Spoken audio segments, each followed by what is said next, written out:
and gentlemen, the winner of this contest. I look and see, it's not just me. Jeff, why do you insist on doing this dumb internet shit on TV? I look and see, it's not just me. This place is a fucking joke, man. You're a clown. I quit. So many of us have stood where we stand. We are the young, so raise your hand. So many of us have stood where we stand. We are the young, so raise your hand. They call us problem child. We spend our lives on trial. We walk an endless mile. We are the youth gone wild. We stand and we won't fall. We're one and one for all. The writing's on the wall. We are the youth gone wild. No. It doesn't make logical sense, but it makes. Well, yes, of course. But it makes wrestling booking sense. Of course, this makes no sense. Of course, okay, it makes no sense. However, in pro wrestling booking, which often makes no sense, you would do that. It's about making money. It's not about anything else. Wrestling's always been about making money first and foremost. That's it. Yes, I look and see, it's not just me. Last weekend was the greatest weekend in AEW history. This is the greatest week. I look and see, it's not just me. My security, my safety, my life was in danger at a wrestling show. So many of us have stood where we stand. We are the young, so raise your hand. So many of us have stood where we stand. We are the young, so raise your hand. They call us problem child. We spend our lives on trial. We walk an endless mile. We are the youth gone wild. We stand and we won't fall. We're one and one for all. The writing's on the wall. We are the youth gone wild. They call us problem child. We spend our lives on trial. We walk an endless mile. We are the youth gone wild. We stand and we won't fall. We're one and one for all. The writing's on the wall. We are the youth gone wild. Living wild. Yeah. If you're familiar with how we do things often here on these Wednesdays, it's a lot like one of my favorite movies, Time Cop. What? Fuck you. Fuck you. Yeah. Yeah. Tell me how uncomfortable wrestling boots are, truly. Well, mine are tailor-made for my foot. Yeah, but you wore shitty boots over the years for sure. Yeah, when I started, I borrowed someone's boots that were a size too small, and that kind of sucked. And wrestling boots are $400. Again, I was making $20. Are they really $400? I think they're up more now. How often do you have to change them? So I'm a weirdo, though, because I've kept the same design for my boots for my entire career. You've never changed your design? Yeah, I don't know why. Is it laziness or is it content with it? It's like this weird thing where I had them for like probably 12 years. I've had maybe 3 sets of boots. Each set lasts me about 4 or 5 years. And then at a certain point, I was like, wow, I've been wearing these boots for 10 or 12 years. I'm like, I think I'll just wear them my entire career. That was, you made the decision. But like, I also wore like tights my whole career. And then maybe 3 years ago, I started wearing like pants, not just the, spandex tights. So that changed. And I thought, well, if I'm changing my look, I should change everything. But the boots stayed. And yet the boots remained. Yeah. So I don't know what that is. I don't know what sickness in my head is just like the boots. No, like that's the constant. If I have to fold one more box, I'm gonna snap. Did you say snap? Snap into a Slim Jim. You know, a little excitement? Snap into a Slim Jim.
myself, stacking high green. You're in debt to your health. AARP. Ain't shit old but my wealth. And my oppie's getting dumber every day. Ha!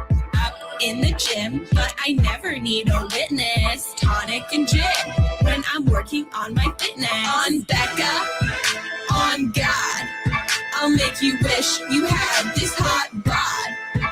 On Becca, on God, I'll make you wish you had this hot bod.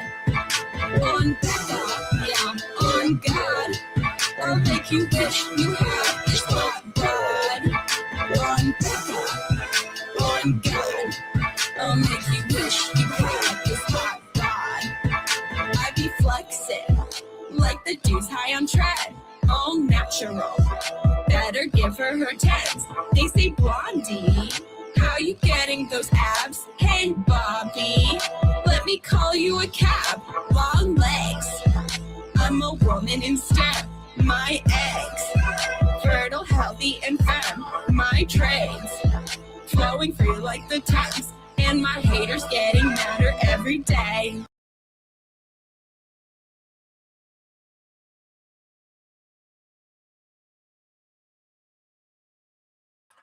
Ooh, what's happening, everybody? Welcome to another eclectic edition of PWT live show. I am your host, the infallible Phil Marks, and here we are once again. Yeah, it's another Wednesday. We made it through. It is a brand new week, and boy, is this show jam-packed, and our haters are in fact getting madder every single day. I want to thank everybody for being here this evening as people continue to file in across YouTube and X, and of course the full uncensored, unedited version will be on Patreon, so patrons enjoy that if anything gets clipped out of this replay. But guys, I want to thank you for 7,300 subscribers. We actually blew Pat. We're almost at like 7,320 or some shit. Thank you guys so much for that. That's here on the Clips channel, on the main channel, and on the Times channel there. We're grinding away as well. I forget where we're at, but it's over 2,000 subs. So round of applause for you guys. Thank you so much. Make sure you hit like, make sure you hit subscribe. Super chats support the show. And so do memberships, okay? And I do a bonus show every week, Member Monday. Patrons and channel members get access to those. So, thank you all for being here. Those are my plugs. And we have a lot to get to. So AEW fans meltdown over TNA's new AMC deal, as you guys can see in the title. We have some meltdowns over that and some reactions, and we're going to talk about that, break it all down.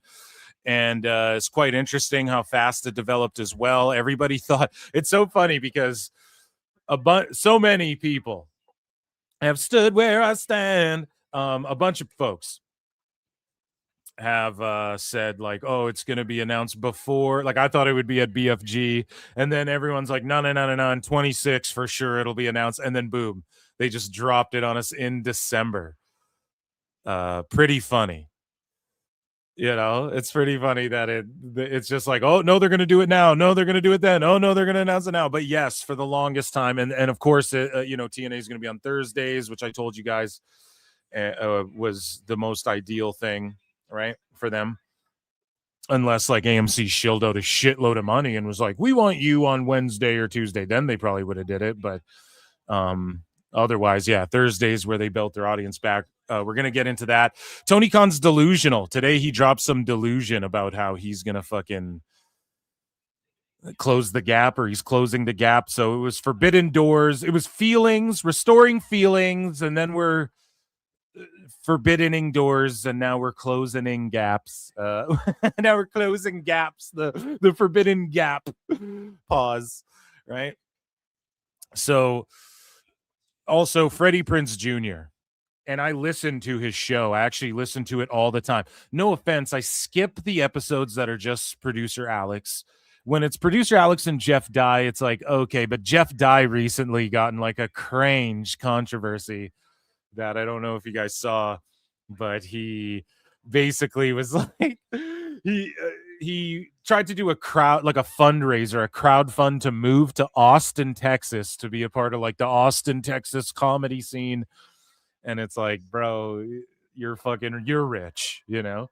And he started this GoFundMe for like a move, to literally pack up and move from LA to Austin to do all the former LA comedy scene podcasts. I don't really understand what the motive was there for him, but he kind of got egg on his face. But I'll listen to just him and producer Alex sometimes. But whenever it's Freddie, I always listen to whenever Freddie's on the episodes. I make sure I listen to the whole thing. So I actually listen to that. But he's saying that ESPN hates the WWE deal, right? And so without further ado, let's get into some goddamn news. Everybody's saying how many people? There's 130. We're climbing across YouTube and X, guys. The replay will be at youtube.com/ProWrestleTimes. youtube.com/ProWrestleClips is where I'm at. That's the channel Dave Meltzer falsely struck. So go and support patreon.com/ProWrestleTimes. I've spent a bunch of time like organizing all of the collections on the Patreon. I added a cheaper tier, the jobber tier, superstar and tribal chief tiers. And I'm pushing it hard because Dave Meltzer can't abuse YouTube's copyright system over there. So I've really been pushing the Patreon hard. I think it's worthwhile. And I'm archiving all of the past pods and also isolating and archiving all of the interviews I've done of wrestlers so far. And that's all like in one little catalog there that you can download, do whatever with over there on Patreon as well.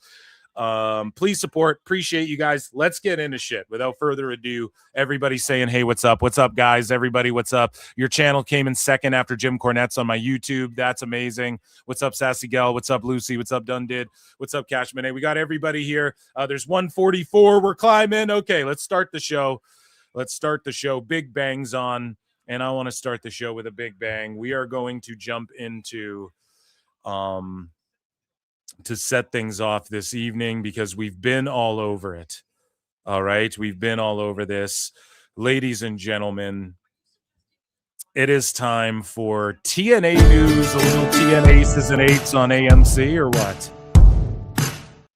All right. So it's time for TNA news. And just to start things off, Joe Doring's sister-in-law has shared an update about his health, confirming that he's currently being treated for a third fight with brain cancer.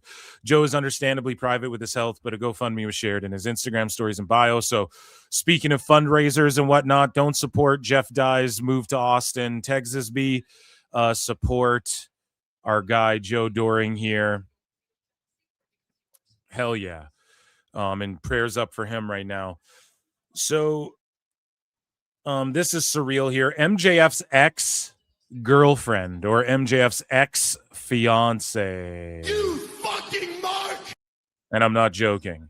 Naomi Rosenblum art. She says, still surreal. Grateful for every moment this art journey brings, especially two legends who shape. So she got to drop. She makes all these wrestler paintings. And she was like engaged to MJF or whatever. And she got to meet the Hardy Boys and dropped off a painting. She did it.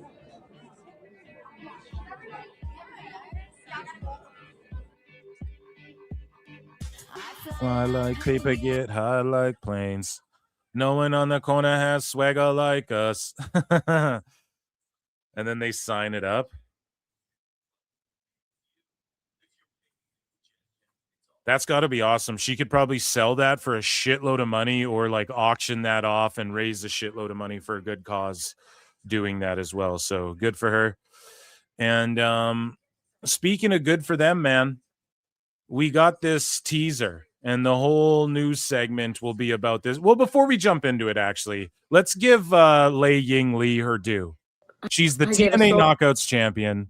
She's the goddamn face of the new era, the new AMC era of TNA. She's the face of the Knockouts, a prestigious women's division, to say the least, a prestigious women's world title in the landscape of pro wrestling, to say the least. And, you know, TNA had tremendous wrestling going on in the women's division when many other companies, or the other company at the time, perhaps didn't. And however you want to chalk it up, whether, you know, because they brought Sexy back. right? They brought sexy back in the TNA Knockouts division, but you had really heavy hitting wrestlers at the same time. And speaking of heavy hitting wrestlers, Lei Ying Lee, Xia Li, you know, she got cut from WWE and a lot of people were like, what the fuck? And I'm so glad she found her footing and she deserves this. You guys know, if you go back before she got cut, I love Zayling Lee. I'm butchering the new name, Xia Li, Lei Ying Lee. Okay, I'm just gonna call her Xia Li or Lee. Okay, that's the easiest way to not fuck it up and be disrespect. Put some respect on that name, Phil. So Lee, when she was in WWE, I always put her over. I always thought WWE could do more with her. I thought at one point as well, I probably put my foot in my mouth. If you go back to earlier PWT before she got cut, I think I was like, they're clearly priming her up to be like this lethal assassin, can get a title shot, like a Nakamura almost, which, I mean, isn't, obviously you want to give everyone the world and everyone wants the world, but at the same time, it's like, you know, not everyone can be pushed. We also discuss that a lot here on the show. And, you know, especially women's roster in WWE, super bloated everywhere, even in AEW, super bloated. A place where she could shine is TNA, and she has, and they put the title on her, and she has the strap leading into the AMC era. And here's just her talking a little bit more about this. We played her promo where she was bawling, could not contain herself, and it's more of that here. And they're giving her the ball, and I think she's going to run with it. Imagine her versus Tessa Blanchard and some of these other women, Indy Hartwell. There's some other matches there.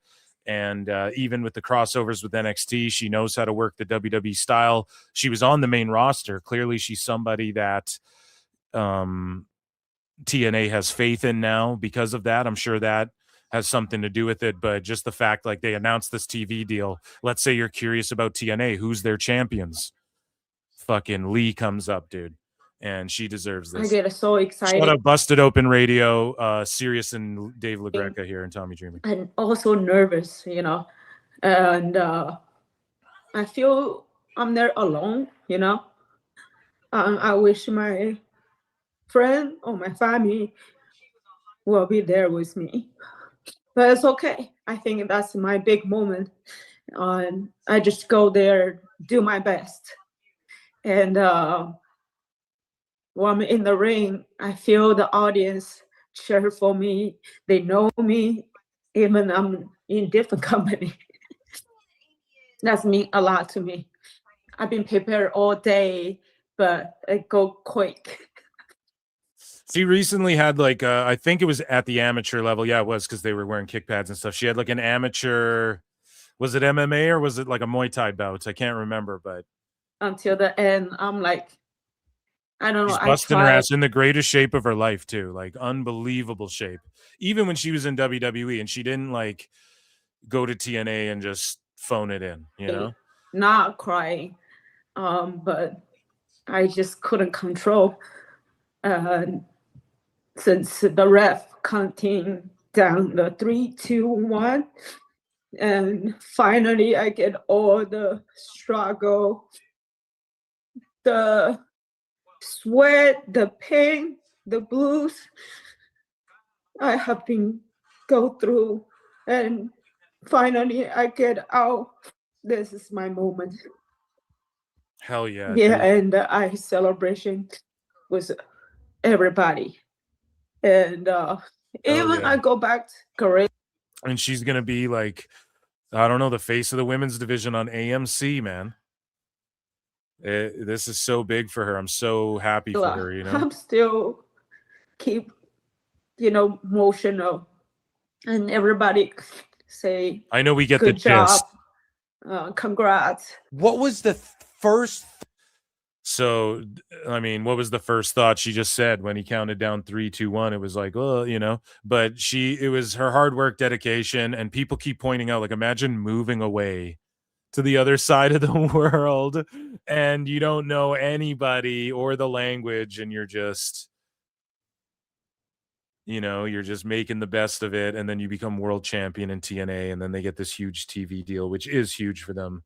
Everybody can agree that it is a big deal for them. And So the reason it's a big deal, and the thing I keep alluding to, this AMC TV deal. So AMC, of course, we talked about it on the show. We've been chronicling this the whole time, and I've really been harping on, TNA, they should do their thing on Thursdays, and, that's what they want to do. And it's going to be fucking a big deal if they announce a deal with like CW. CW does around 400,000. So we have the numbers for AMC and what they do and what they can, what the potential is for TNA. We're going to go over all of that. I know I've been talking about it a lot lately, but I thought we were going to get like in the new year, we were going to hear about the TV deal. I didn't think it was going to be so soon. And so AMC dropped this trailer like 2 days ago. Okay. And fuck it, we'll play it. And it's just like, is that a wrestling ring in the background or a hockey rink? Who knows? The rumors were AMC's interested. They're known for shows like Mad Men, Breaking Bad, Better Call Saul. Everybody keeps parroting the same thing. You all know this. I'll reiterate it here once, but they're not known for live anything or sports, right? So this is curious. Even if you're just a sports fan, okay, the date drops. That's a Thursday. Boom. Exactly. I know people wanted them to go head to head with Dynamite. I'm all for that too. I was all for letting them go head to head with Dynamite and all that shit. I'm not against that. That would have been funny. But this way, like, people got to understand something. They worked so hard to turn the ship around for TNA and to get this TV deal and to get the stink off of TNA.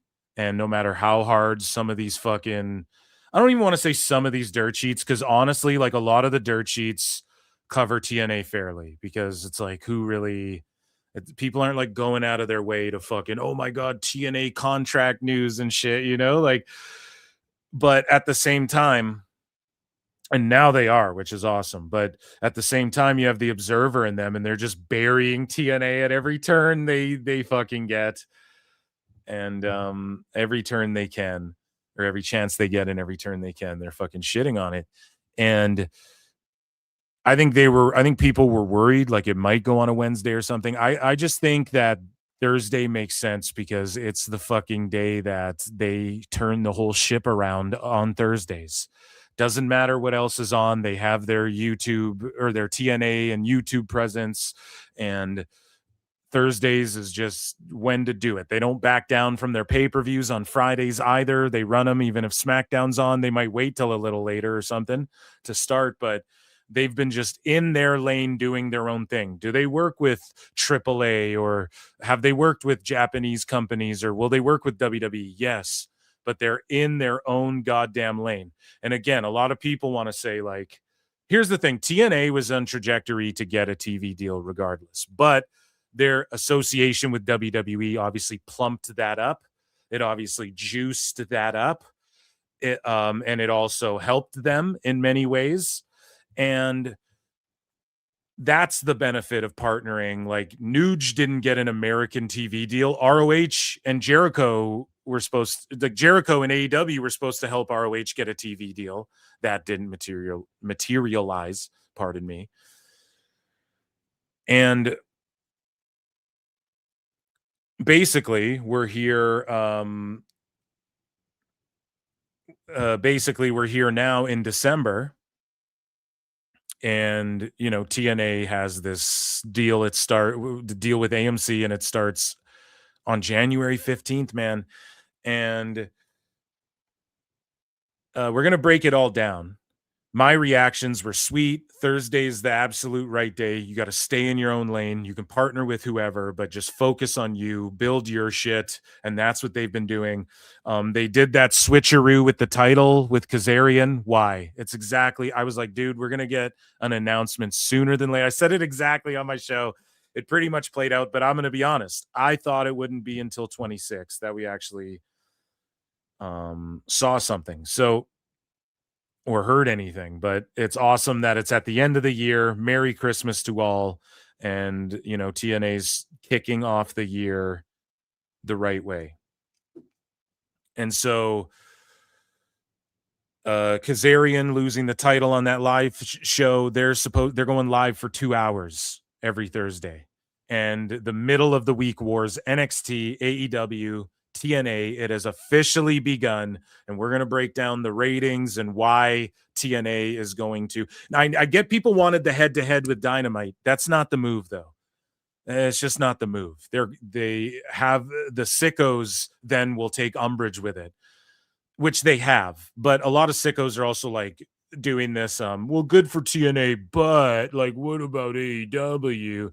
Because they know, dude, the writing's been on the wall, and I mean, I don't want to have a powwow about it, but it's like, fucking, everyone tried to warn everyone about the AEW stuff. You know, it's not even going to be fun to hate on AEW soon. I'm telling you guys, I'm foreseeing it right now.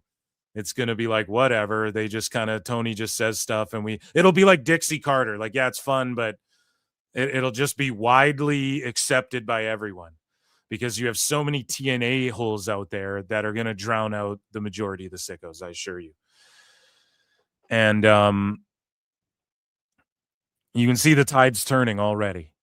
And again, they got some eyeballs on the live show. Kazarian's going to be this dickhead. You know, everyone's going to tune in to see for the AMC premiere, even out of curiosity, even if their first show does like a higher rating and then it falls off a bit, it'll build back up. We're going to go over how and why that seems to be the trend for TNA over the last like 20 years. But the first episode, eyeballs will be on it. Santana wins the title back right there on the AMC debut show. Boom. And then that goes viral. And they gave it right back to them and they realized it was a mistake, Brian. That's what Dave will say and shit. Even though or AMC demanded whatever. They'll just make some shit up. Even though it's just TNA and I don't know, Carlos Silva, who's like the official guy booking it. I booked this. I don't know anymore in TNA. I actually don't know. I think it's just like a group of people who agree on shit. So, and maybe Carlos Silva has the final say, or is he just hands off creatively? I have no clue, actually, the extent. No one asks him that.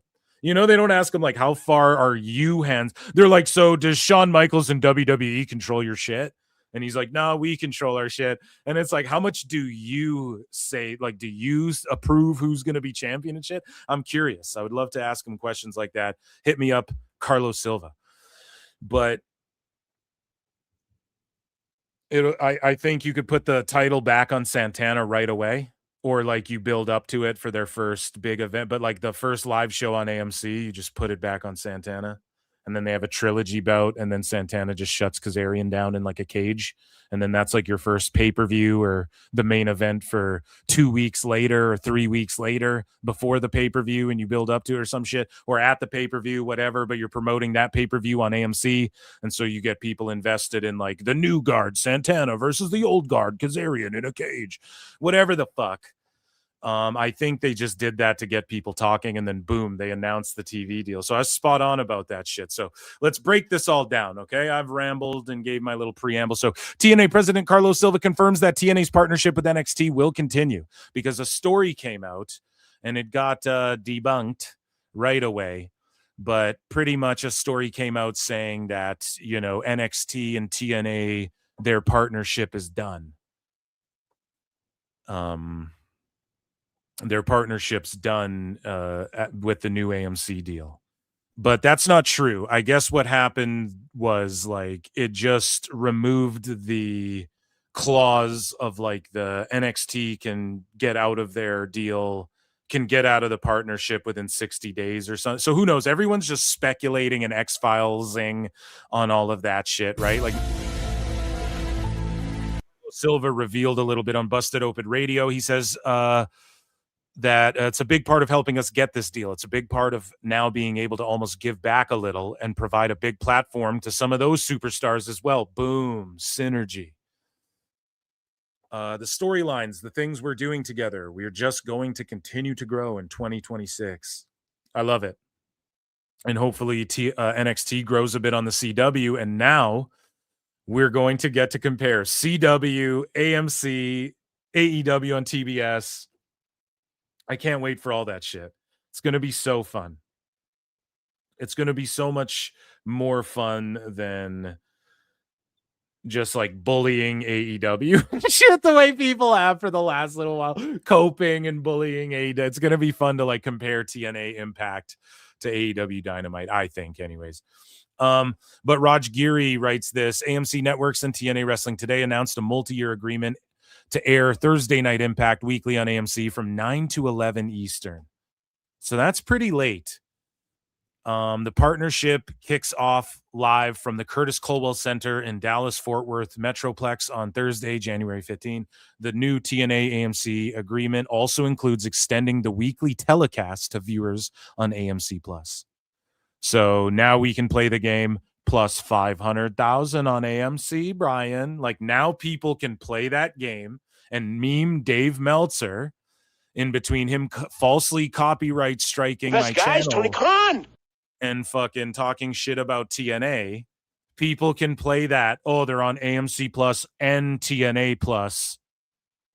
Combine those simulcasts, Dave, and that's 800 million people watching.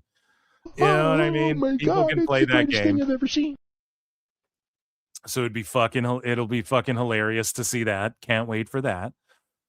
And so I quote tweeted this and I was like, TNA has the potential to do 400K viewers or just under that on AMC. Anyone who gets triggered or mad about that, sickos, is a dumb fuck who never looked into this stuff, so ignore them.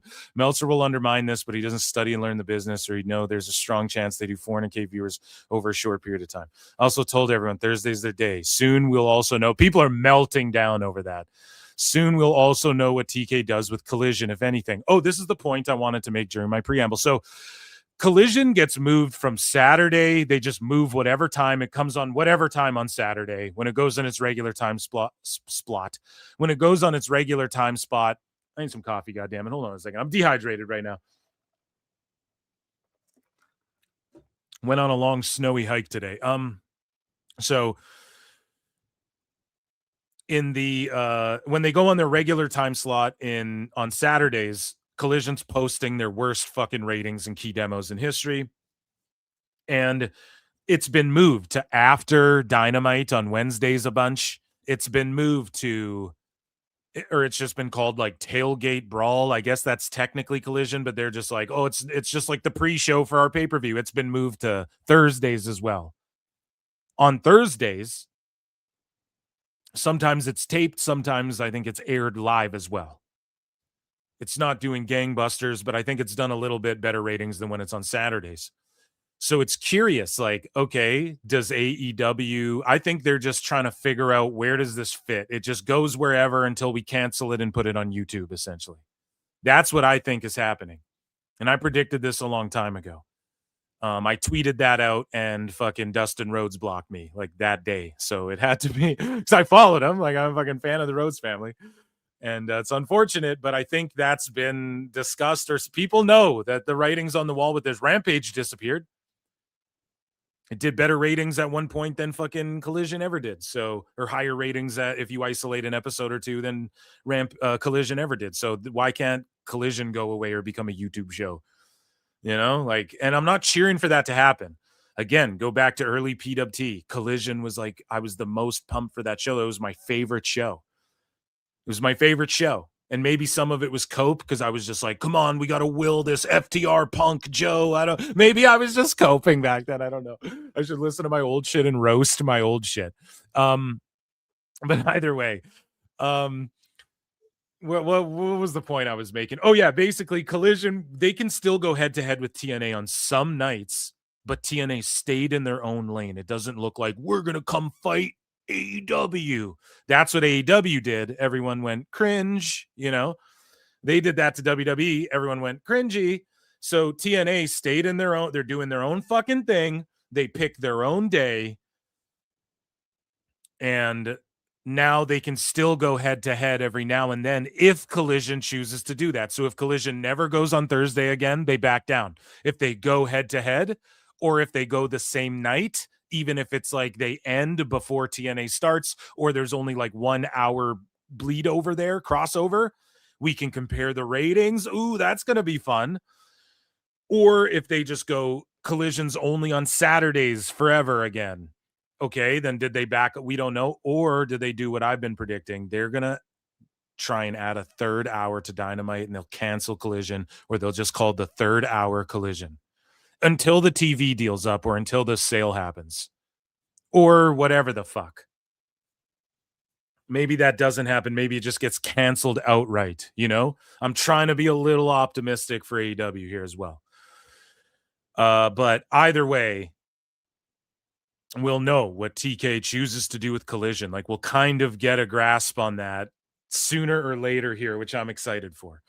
So as an AMC Plus subscriber, you have access to AMC's live feed and can stream their live each week. Now, hopefully it doesn't work like shit. All of these different streamers and all of these different fucking, you know, I mean, for me with WWE, I get it. People in America are pissed with ESPN. Freddie Prinze Jr. was burying the ESPN app himself as well. So it's not like he's trying to do this. He's not like on this burying ESPN brigade. We're going to talk about that later in the show during WWE news. But he was sort of like burying the app. He's like, dude, it takes longer than when I just used to click on pay-per-view and buy it or whatever, you know? He's like, it's fucking annoying. And I get that if you're in America. For me, WWE is all just on Netflix and then YouTube for anything else I can't get. So I'm not complaining at all. And then also AEW. So there was an update on Crave. In Canada, Crave is essentially our HBO Max. There was no AEW stuff on there. There's only WWE LFG and like Most Wanted or whatever that show's called. Like those like A&E WWE shows were on there. However, they did a update to Crave, and we'll talk about this in AEW news. They did an update to Crave, and it said sports, and Kenny Omega was on the front of it. And then so I went and I looked for the sports section. This was just like on the update. It was just showing you, here's what's new. And it said Kenny Omega sports AEW. And then I was like, oh shit. So I clicked and I searched AEW because it's not on the front page. It's even, I go to sports. I'm like, it's not here. There's no AEW. Let me look at it. Even though it was on the new update, right? So I search AEW. Only Collision is on there, and you have to have like the sports package extension, I think, or whatever. And only Collision's on there. No pay-per-views, no Dynamite, no nothing. So again, I don't know how the fuck that works. Is it because Collision's on TNT and it's only TNT sports stuff? And they give such a shit.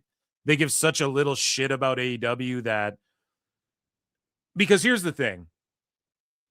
In Canada, I'm sure they do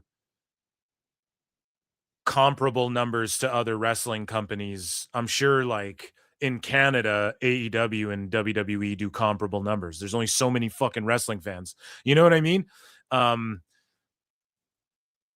Yeah. So I'm sure in Canada, it's like comparable numbers as far as like, because WWE draws all the casuals too. So that's why they can go to Toronto, do like 40,000, 30,000 people, and then AEW goes and they do like 18,000 or whatever. It's because, but like those are like, there's 18,000 people who are fans enough of wrestling who can make it to that show type shit. You guys know what I'm saying? Like there's enough casuals as well. There's not enough people in Canada to where I think all the wrestling fans, you could kind of like, I think we'd all check out AEW or whatever. So I'm not sure what's going on with all that. I'm speculating a bunch, but not to make this about AEW, making it about another AMC on TNA Plus and AMC Plus. You can watch it live. So hopefully the streamer works well. Hopefully everything, it doesn't crash, or hopefully it does crash because that's a marketing tool. Hey, Netflix crashed because Stranger Things. You know what I mean? It's a marketing ploy as well. So prepare for impact. Here is the ad as of yesterday. So we saw the teaser, then they thing, or they put it up on social.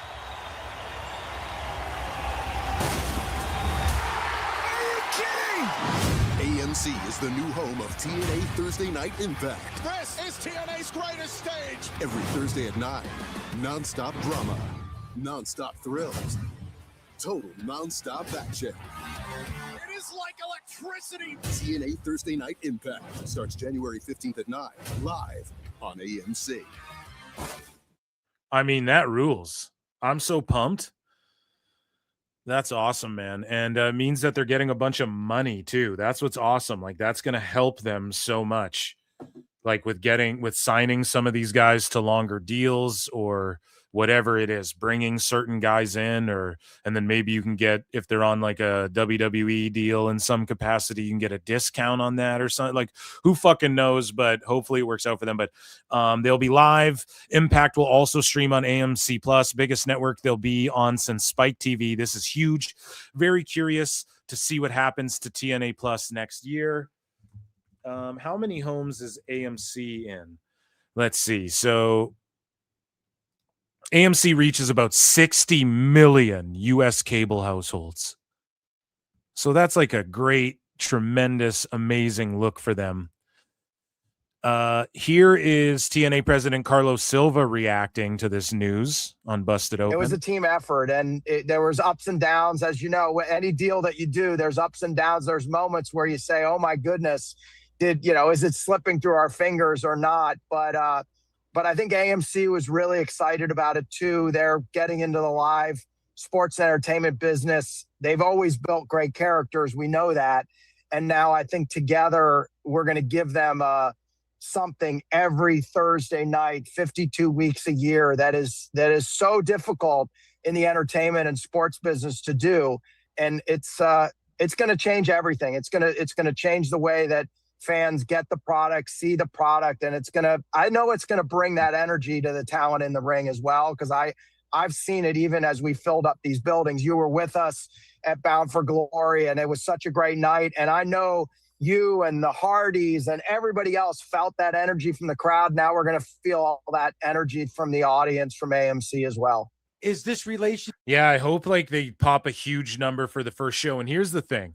I'm saying confidently they'll eventually do around 400,000.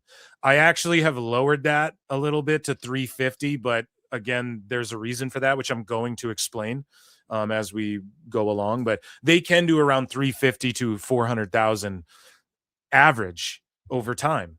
And I'm going to break down why that's the fucking case in a minute. But yeah, like people who think that we're saying that like, oh, they'll do that rating one time. No, that'll be their average over time. If the last 20 years are any indicator of TNA, you know, ship with NXT going to continue.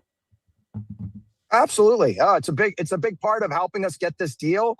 It's a big part of now being able to almost give back a little and provide a big platform for some of those superstars as well. And so absolutely the storylines, the things we're doing together, they're just going to continue to grow into 2026. I mean, like you said, Dave, the last 5-6 months have been awesome. And I think there's more to come. And 2026 is just going to build off of that and be even bigger. Hell yeah. So moving along here, so yeah, we touched on this a little bit before, but basically new on SI Wrestling. This is John Alba. I asked TNA President Carlos Silva about the report of the WWE TNA partnership ending, and he quickly shot it down. Also included are even more direct comments from another TNA source, reached out to WWE as well. So this was Axel Rod's initial report. I want to make it clear this is not me personally disputing it, but rather what TNA's officials are saying. So apparently it's a multi-year deal, 30 million, and their agreement includes a 60-day termination. So let's read this. With 1.15.26 set as the launch date, sources also indicate WWE intends to end its NXT TNA partnership. Their agreement includes a 60-day termination clause, and the AMC deal activates it. So they're like looking to end the deal. So people, I guess like Blake here said, for clarity, my report never stated the NXT TNA partnership ended today. I reported that the AMC deal activates WWE's 60-day exit clause, and that internal sentiment points towards WWE preparing to use it. TNA's public comments reflecting the partnership as it exists today. They do not address WWE's contractual options. So Blake is saying he's sort of hearing things internally that the sentiment points towards that they're preparing to use that clause now, WWE, because if TNA starts kicking NXT's ass, then that doesn't look good for them either. However, I don't know, man. Carlos Silva isn't like out here talking out of his ass. Everything that he said is going to happen is pretty much fucking going to happen. And I'll just take his word for it that they're not looking to end it anytime soon. But who knows? Maybe NXT's like, yeah, we're getting out of here. But either way, their 60-day we can terminate this shit is in effect once they get a TV deal. That was always what was reported, and that seems to be like it's in effect as of now or as of the first live show. I don't know the minute details there, but NXT could pull out. Okay. And that could be interesting to see. And we'll be comparing ratings. I mean, it depends with the fans online too. What do they start doing? NXT shittier compared to TNA. What if that happens? Who knows, man? They might be like, fuck TNA. So it'll be interesting. But here's what Dave Meltzer had to say about this. Maybe we'll circle back to that. Let's just go through the nitty-gritty. So PWI reports that TNA fans will be able to continue to watch Thursday Night Impact on TNA Plus as well as AMC. TNA Plus will also continue to be the home of TNA's premium live events and the full history of TNA. So AMC streaming doesn't have their pay-per-views. Maybe they work out a deal if they do good enough numbers and AMC adds a buy now button.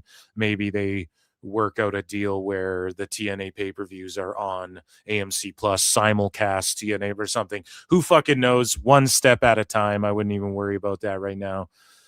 But Carlos Silva clarifies that WWE did not have an involvement in helping TNA negotiate their deal. No, we did all the negotiations ourselves, with me leading the charge on the TNA side, and then create CAA leading the charge as our representative and our partner on the deal. Look, WWE and NXT are very important partners to us, so we kept them in the loop.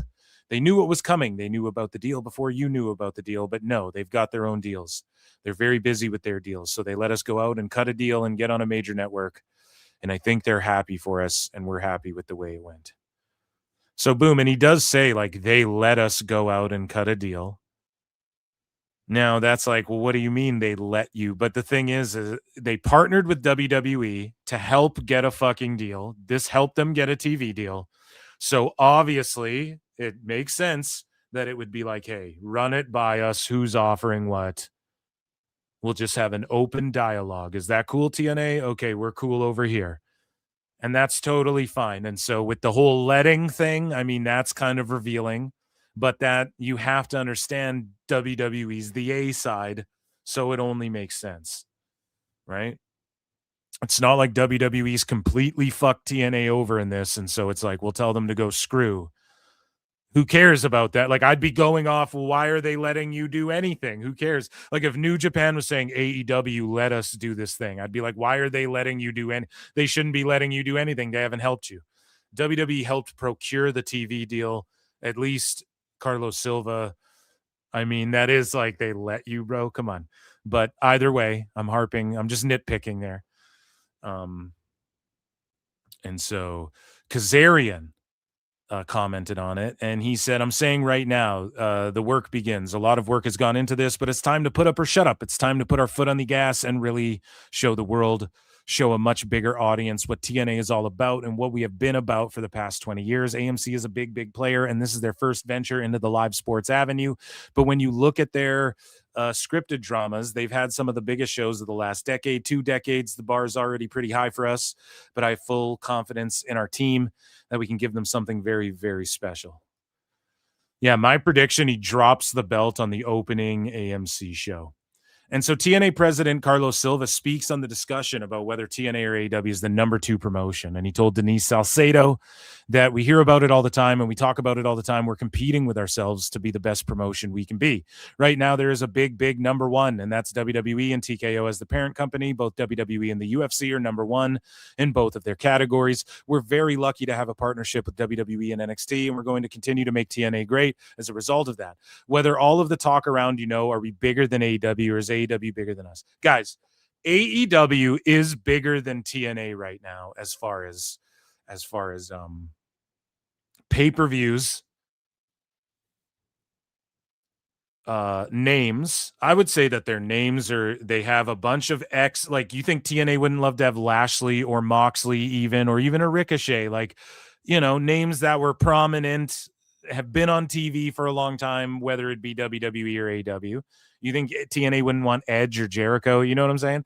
So they do have names. Even Claudio, like, those are guys that I know more people know Cesaro probably than Claudio Castagnoli. But at the same time, like Claudio, these are names, man.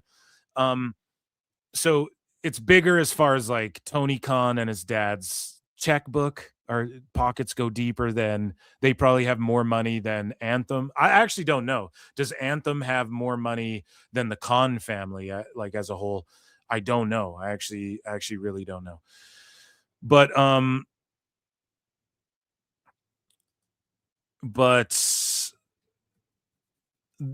like, when the debate is who's bigger, we're going to see when the TV ratings start coming in, as far as who has the bigger TV audience. As far as the live audience, I would say the pay-per-view presence, AEW for sure. Just the weekly TV show presence, I think AEW's got them there they've got them there, but they're doing, like, I think 3,000 for tonight's Dynamite. I think, or it's like 3,300 or something. So that's good for Dynamite. So they got them there. So I would say AEW's objectively the bigger company.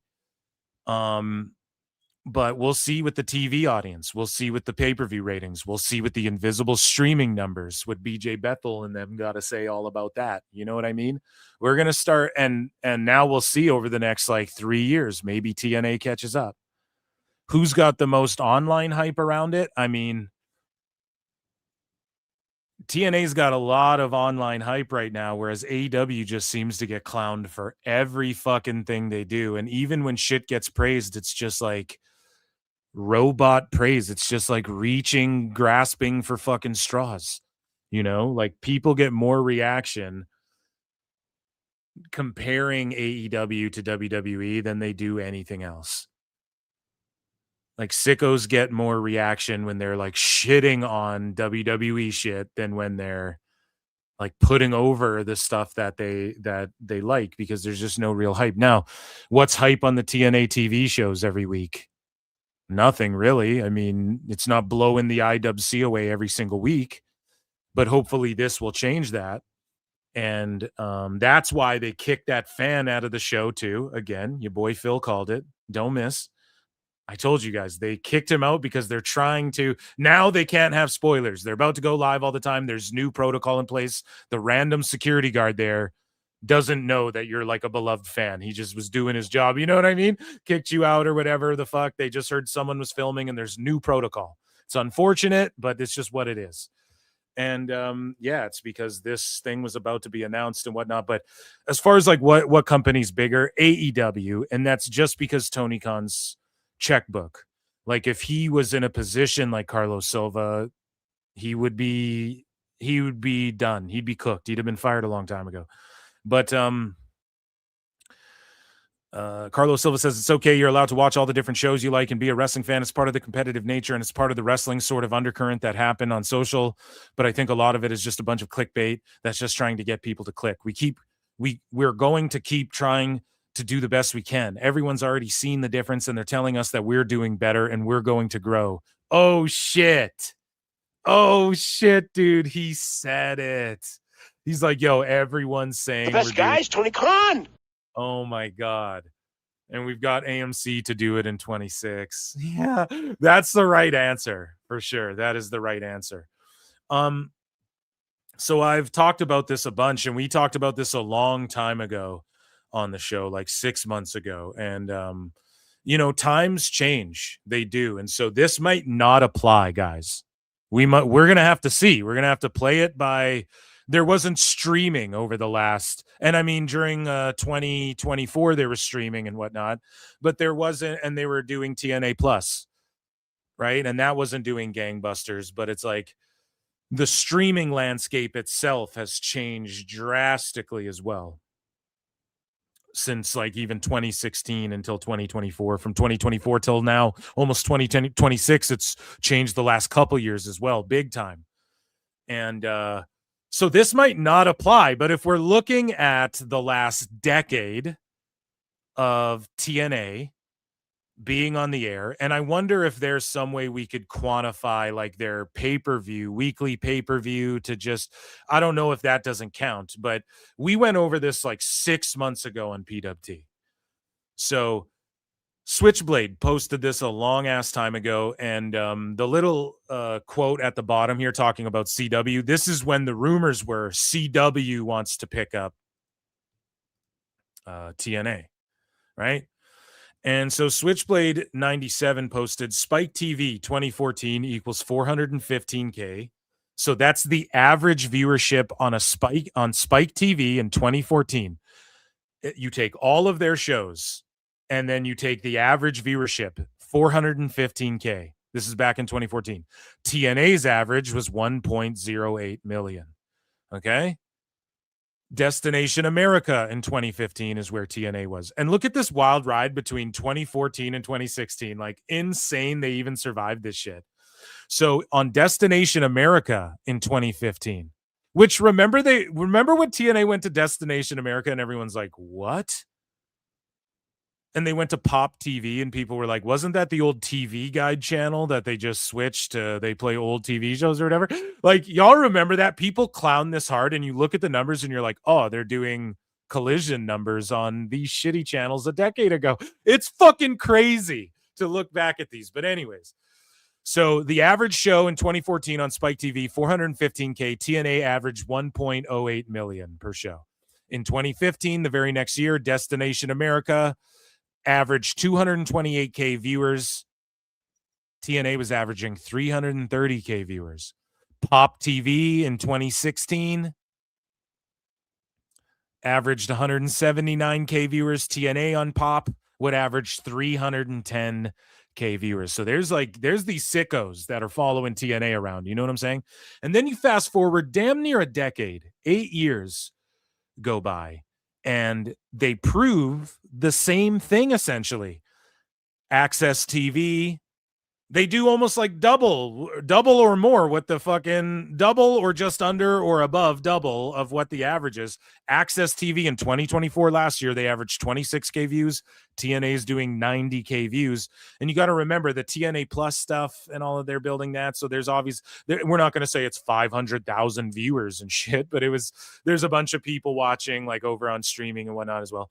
But it just shows you that these fucking TNA fans will follow it, and if it can grow and if it goes on a station or on a channel on a network like fucking any of these that you line up here, it'll do, you know, double the number or like 100,000 more than the number, or you know what I mean, just under double the number, whatever. CW averages 445K.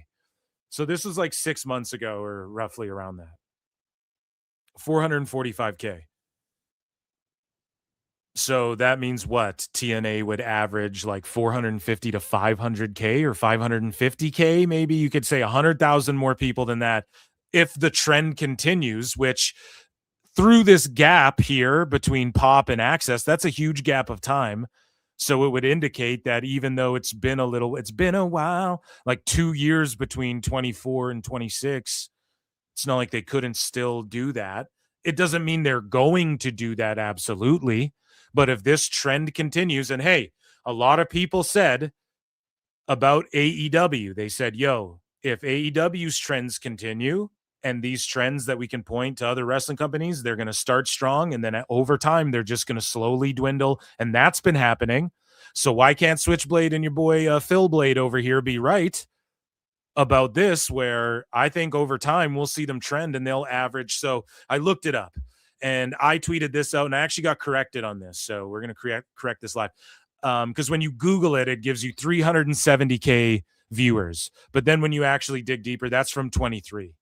So actually, AMC averages in 2025, 317K viewers. So TNA, I think, will do like 350 over time, 400K over time. I think that's safe to fucking say that. With them being on AMC. I think that's safe if we're just to look at this. Now, if it completely blows up in our face and this is wrong, oh, well, we'll hold the L. but I'm pretty optimistic just looking at this trend here over a decade, right? From 2014 to 24, they held the trend of doing way better than the average of whatever they were on. The average is 317 so far this year, Q1 to Q3. So if they continue that into next year, TNA does what? 350, 400K? We're talking Collision numbers. We're talking, I mean, NXT does more than that, but we're talking, what if people go, oh, TNA? They were on NXT. I'm going to start watching. Like, what if WWE I don't know, like in America, where's AMC? Where does that all go to? Is it on this, like, do you get it with the same shit that you get like USA or CW on? I don't fucking know, right? It's different everywhere, every different country, it's different, right? But so I don't know. Someone would have to dummy me up or smarten me up to all of that and how it works. But maybe more people. They have access to 60 million homes, dude. That's all, folks. 60 million fucking homes. That's insane. Doesn't mean they're going to get 60 million viewers. It doesn't even mean they're going to hit the 400,000 I'm predicting. But I'm saying, and it might not even be right away, but I'm saying over time, if you give this time, I think they could average like 350K viewers. And then what's up with Collision? Collision's on the air the same night, and then we're comparing those. That's like what Collision will do, 150K to like 350K or whatever. So that's where the real battle is. I love that, and I'm so happy for TNA, and they have the potential to do like close to Dynamite numbers. So fuck Collision. They'll be competing with Dynamite, but they'll be kicking their ass on their own day the day after, you know? And then we get to look at the ratings of NXT, which can go to 500 some thousand. And then you look at AEW, they're doing like 500,000, and Dave's going, that's really strong for them. And then you have TNA, which like, hey, maybe they start averaging 400,000. Maybe they do 450,000. Maybe their debut episode does like a Dynamite number, beats Dynamite that week. And we're like, oh shit, it's on, you know? And we've been tracking it this whole way. I love being right. I would love to be humble and say that, you know. Just in from Phil Marks of PWT. He says, I told you so. I'd love to be humble, but fuck all that. So here is Dave Meltzer's dumb moment of the week here, a little segment in between falsely copyright striking my channel and sweeping for Tony Khan. Here's what Dave had to say about the TNA. Big news deal. for TNA. It's going to be on AMC. Starts January the 15th. They'll probably do well, like just from hyping everything the first couple of weeks. And then, you know, as with all shows. It's just the fucking, it's as with all shows. It's just like the basic. Everyone knows this. You don't even need to say it. It's about a month in, you can kind of figure out where it's going to land. It's good for TNA. I mean, they're going to be up. I mean, they're gonna be up. Yeah, no shit. I think he's already sweeping though for, their first couple ratings are probably gonna beat Dynamite, and so they're gonna be up. But like, don't worry, guys, it's gonna go down. I promise. That's what he wants to fucking. That's what he's like gonna galvanize. That's like the little shit he's saying without saying. He's gonna try and galvanize sickos this way. Oh, don't worry, guys. It's still going to fail. The best guy. Access was in maybe 35 million homes. I mean, I hadn't seen the numbers of late. It was over 40 million. It's actually about 45 million a couple of years ago, but obviously these, all these numbers have dwindled since then. So dwindled. I think it's in 33, 35 million, around that range. So it's not quite double. 30, 35, 30. 33. Why are you so obsessed with 30%, Dave? The homes, but it's also a much more, it's a much stronger station. So it's a big plus. So we'll see how they do. I mean, obviously it's going to help. Plus they're getting paid for it, which with Access, I mean, they weren't getting paid, but plus they're getting paid for it. That's true. Like 30 million, that's going to help them a lot. And it's so funny because I've seen some sickos coping like, are people going to call out TNA and say that AMC's wasting money? And it's like, no one's going to do that because it's a new endeavor for them as well. And they're using pro wrestling. You guys notice that everyone uses pro wrestling to be like, hey, we're going to stream live on the AMC Plus app before we make a big deal with like tennis or whatever. Let's fucking try out this wrestling shit and work out the kinks. And you notice everyone uses wrestling to accomplish this shit over the history of fucking mankind here, over the history of television, pay-per-view, all of that stuff, streaming, everything. They were kept on the It's air. always like wrestling's the guinea pig. So Or they were, yeah. you know, it's interesting because Anthem bought access largely so TNA could get back on television, you know, because they were on, you know, like absolutely terribly weak TV before that in the United States. So I'm wondering, like, if they're moving TNA off access, they would probably want to unload that, I would think. I think that the future of access is probably going to be in question. So TNA was keeping it afloat and they weren't getting paid, and access might be gone now. It's just trying their hardest to doom and gloom some shit, you know? So moving along here, let's see. Well, that, ladies and gentlemen, was TNA news. Fucking amazing.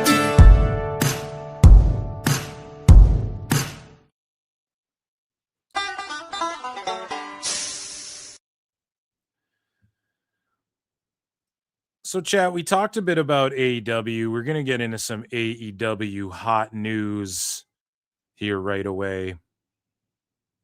And boy, do we have a lot. We got a lot of AEW news, a lot of good news. And I absolutely can't wait for it. Let's check in with chat here.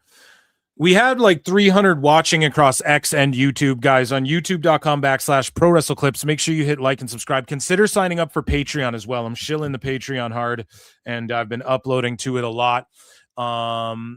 You guys can super chat in or become a member as well. It's only 99 cents. And you can also gift memberships this holiday season. And that's a fun thing to do as well. If you become a patron or a YouTube member, you get access to my weekly bonus shows, but also on Patreon, everything's like unedited and shit, you know, like I can't get Dave Meltzer YouTube false striked over on Patreon. So I'm pushing it hard. Check that out. Appreciate you all. We're going to get into some AEW news. Sean Anigans 158 became a new member right here. So we acknowledge at PWT. Hit like, hit subscribe, hit retweet or heart if you're watching on X. That rules. Share that shit around. And I dropped a video about me going nuclear on Dave Meltzer as well. Me talking about the strike. Share that around too. Sean Anigans 158 for 10. Thank you so much, says the best guys. Carlos Silva 26.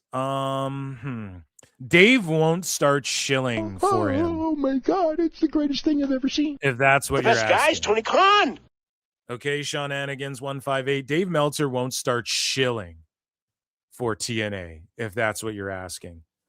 Or if that's what you're implying. But yeah, he could be the best guy. Like, he could be the new Booker where everyone's like, you got to talk about him for Booker of the Year and shit. It could happen if they just start drawing houses and doing awesome TV ratings and doing good pay-per-view buys and shit. And TNA Plus goes, dude, we're getting way more buys since we've been on fucking AMC Plus or whatever, you know, for the pay-per-views. Like, who knows, man?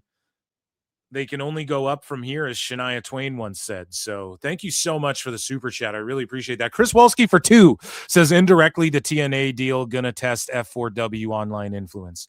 Well, that's just it. Someone said to me too, I forget where they said it. Might have been in chat. Might have been. Thank you so much, Chris, for the super chat. It might have been in chat. It might have been in a comment. It might have been on Twitter. I forget.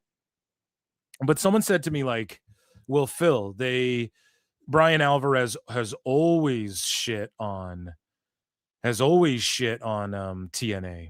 And it's like, well, this is the thing, right? TNA used to be shitty.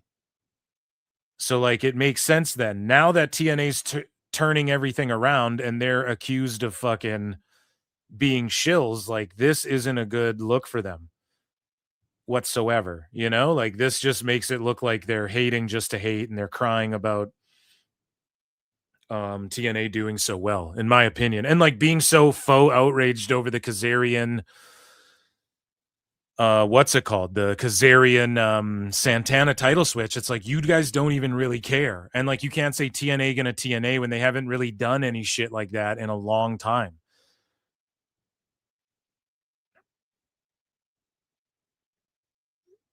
So I don't know, man. They got to quit crying and shit. Thank you so much for your support. What else? All Tournament Wrestling. Hook did not. Yeah, AEW's on. I was watching OSW vids. Switchblade posted something, a status here in the X chat. What is this link here? Switchblade status. What is Switchblade saying? We'll check that out. And we'll check you out, Switchblade. Thank you for commenting under. Is that on X? Interesting. Let's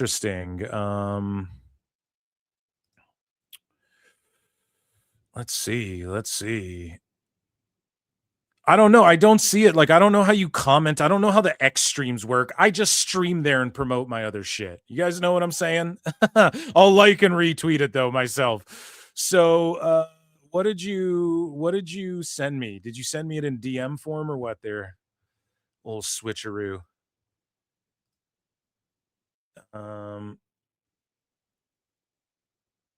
Yeah, okay, you're just switch. Oh man, okay, yeah.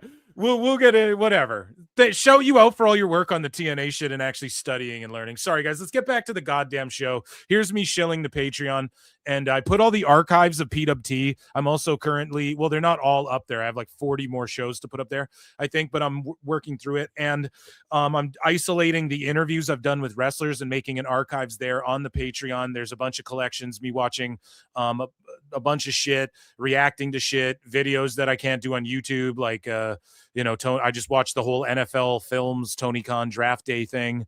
We EFAP that on Patreon, things like that. I watched Tough Enough season 1. Check it out. That's my shills. Really shilling the Patreon hard because, I'm getting sniped here by Dave Meltzer and whatnot. So, ladies and gentlemen, it is time for everyone's favorite segment. And it is called, let me see here. It is called The Best Guys, Tony Khan. Because there is some cringe, some Tony Khan cringe in here, but it is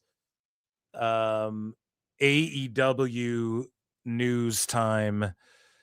And where's my Ichi Nissan da? Ladies and gentlemen, it is time for Ichi Nissan da AEW news. I butchered the intro to this segment here. Adding too many sounds. We're going to clean up. But I was like, oh, I need more sounds. Now I'm like, I need to get rid of some of these. I don't even use them. Anyways, so, and then the latest sound. I'm going to put this clap on the soundboard then. Time for AEW news, folks. So, AEW World's End. They've sold 5,497 tickets for a pay-per-view, 6,315. That's a solid house for an AEW pay-per-view. Pretty sad for them. I'm going to start being, now that we're in a new era and we have the middle of the week wars, AEW versus NXT versus TNA, I'm restarting my brain, and I'm etch-a-sketching marks over here, and I am going to be super optimistic and nice to AEW. Unless they do some bullshit, then I'll clown it and whatnot. And I'll just call it down the line. But like, as far as what they draw and all this shit, we're going to compare it to like NXT and TNA shows, in which case they're kicking ass. Okay, guys, that's how we're doing it. So good job for doing what Dynamites used to do like a few years ago. They used to do double that. Good job for your pay-per-view doing this. Okay. But honestly, five, like they'll probably sell the 6,300 out. Solid house for them. Good job. At least the wrestling company selling 6,000 tickets. Dynamite, I think tonight did pretty good though, like over 3,000. And so it also shows you though, the level of where AEW's at now. It's more comparable to NXT or TNA because their Dynamites do like close to their pay-per-view attendance numbers. Like the pay-per-views don't do that much more. So eventually it'll just be the same. But this was like last week's Dynamite and Collision. They sold 1,400 tickets, but they were in like a smaller venue, so good for them. Winter is coming on December 10th, 1 week from tonight. They've sold 2,001 tickets. So again, the show that Sting fucking debuted on right? Wasn't Winter is Coming? Isn't that like when Sting popped the rating for them when he debuted or whatever? But the current setup's for 2,300. Again, I think they're in like a smaller, or am I wrong about that? They're in a big ass venue, it looks like. So, seats on map, 3,400. Hopefully they can draw. I mean, Joe's in a world title match with Eddie Kingston, though. I mean, come on, dude. I don't think Kingston and Joe are going to draw. I don't think that's the move. So speaking of attendances and ratings and whatnot, we might have a couple more. Last week's episode of Dynamite stayed consistent with the prior week, despite being on a tougher night, Thanksgiving Eve. Dynamite averaged 512K viewers, up 4% from the prior week, with a 0.10 in the key demo. So they're posting like 400,000, I guess 500,000 is the new. This is great for us. This is normal. This is awesome. And Dave's putting it over. Oh, they actually did great. It's insane when this show used to do 900K and shit. But hey, TNA's a player. TNA might start doing 300 to 500K. So, I mean, I guess it's good for the middle of the week wrestling wars. You guys know what I'm saying? I'm optimist Phil here. What can I say? As always, these numbers do not include the HBO Max simulcast. Year over year, Dynamite was down 5% in total viewers, with the 18 to 49 rating was down 33%.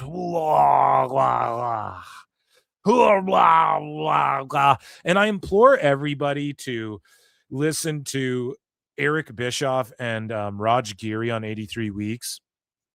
I implore everyone to listen to how Raj sort of explains to Eric, oh, come on now, Eric, how the big panel plus data ratings work exactly. And yeah, a lot, they explain how you can't really track some of the shit, but I don't want to hear the excuses. Like, the fucking ratings are the ratings, and all the other sports leagues are super happy that they're doing big panel plus data or whatever the fuck. So, I just listen to Raj break down if you want to understand like why he always says this. Oh, it was using last year's ratings, so maybe they did a little better or worse. But here's the thing that I want to put Dynamite over for, though. Last year, they were only up 5% on Thanksgiving from this year's. I mean, we've seen them year over year down 60% and shit. So like this year, we've seen crazy numbers like that. So this is like, okay, only down 5. Holy shit. Okay, people are busy on Thanksgiving, or they're not watching AEW. They're watching, you know what I mean? You could argue that. But the key demo was down 33%. I mean, this is where Dave got 30% on streaming now. It's just inevitable. Yeah, but on Thanksgiving, was everybody fucking streaming Dynamite on their Macs or whatever? I don't believe that. I don't really buy into it. But we have more attendance here. So Dynamite, January 21st, 1,600 people. They're in a big ass building with suites and shit. And they drew 1,600 people. Now, this is like 2 months away, but still, 2,700 is what it's set up for. They're not expecting to do much. And total seats are 8,000. So again, they're filling fucking an eighth. A quarter of the building, maybe, if they reach 2,000 tickets. It's like, come on, man. But their tickets are $30. So go get those cheap wrestling tickets right now, man. Because that's what Tony wants everybody to do. So more attendance tonight. So this is tonight's Dynamite, dude. 3,380. So the seats on map are 5,644.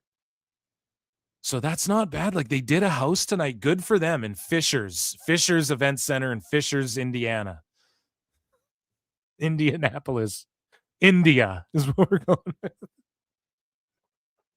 Indy Hartwell. So yeah, dude, they got Okada and Pac, Moxley versus Castagnoli. $30 a ticket. Go see us some Dynamite. And yeah, 3,300. I mean, this was the update from 2 days ago as well. So I'm sure they sold the 3,600. The seats are only 5,600, so there's 2,000 empty seats roughly. I mean, maybe that's an L, but like, okay, like fucking drawing something, a little bit of something, you know? And that for an AEW, like, damn, that's only 2K. That extra 2K is what the pay-per-view is doing. So holy fuck. But Tony Khan, man, he can't help but to cope over shit. And before we get into his cope, he says they're closing the gap. And it's like, what gap, man? What gap? Like the gap in everyone's wallets? The gap in everyone's fucking attention spans? Because they're shutting this shit off? What do you mean? What gap are you talking about that you're closing? But what we essentially had was a conspiracy. There was a conspiracy afoot. Okay? What happened was, and I wanted to put this in the title, but I also didn't spend time bookmarking each and everything because it kind of just got swept under the rug and no one talked about it. But Tony Khan pretty much had the dirt sheet sweeping and releasing fake, false fucking results for Collision. And we had let me see this. Someone sent all this to me and I didn't mean to just like gloss over it. And I wanted to make a bigger deal, but I'm like, there's so much other more pressing shit like TNA, like, okay, the dirt sheet sweep for AEW. We fucking know. But basically what happened was, people released a bunch of these fake spoilers.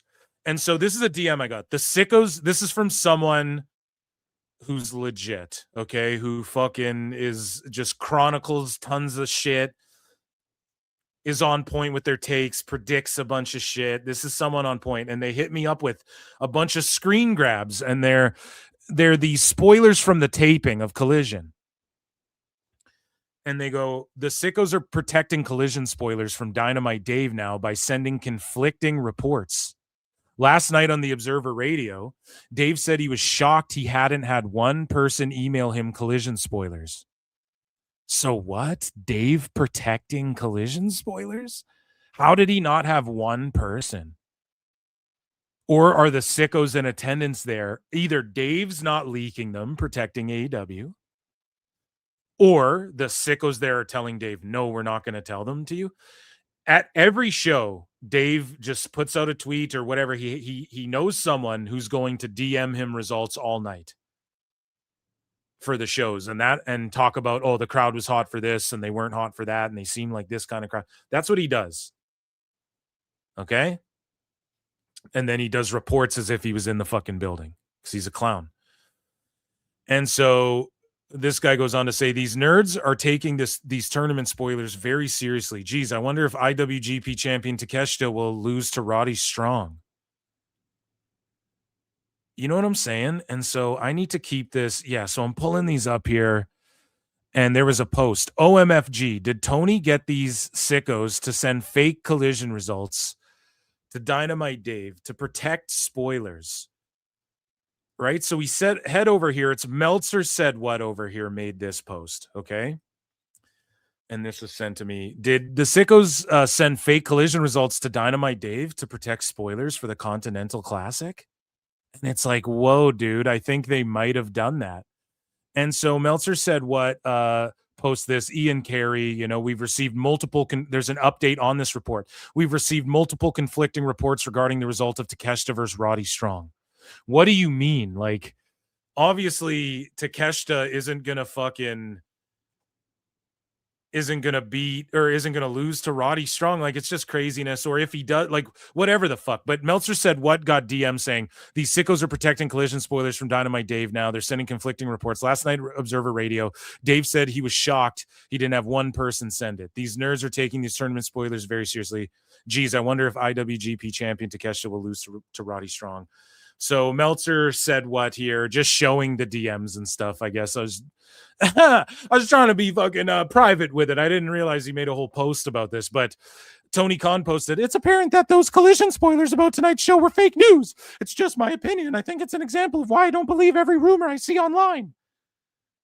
why are you even commenting on this? You phone Dave Meltzer. This is a week after Brian Alvarez is sitting there saying, you know, Tony actually talks to reporters. And now you're just blowing up their spot, Tony, and saying, I don't believe any of these dirt sheets. Bro, you call them on the fucking phone, cuz. What are you talking about? And he goes, how can top sites get multiple match results wrong, posting spoilers as news on a network TV show? Ask your Uncle Dave, dude.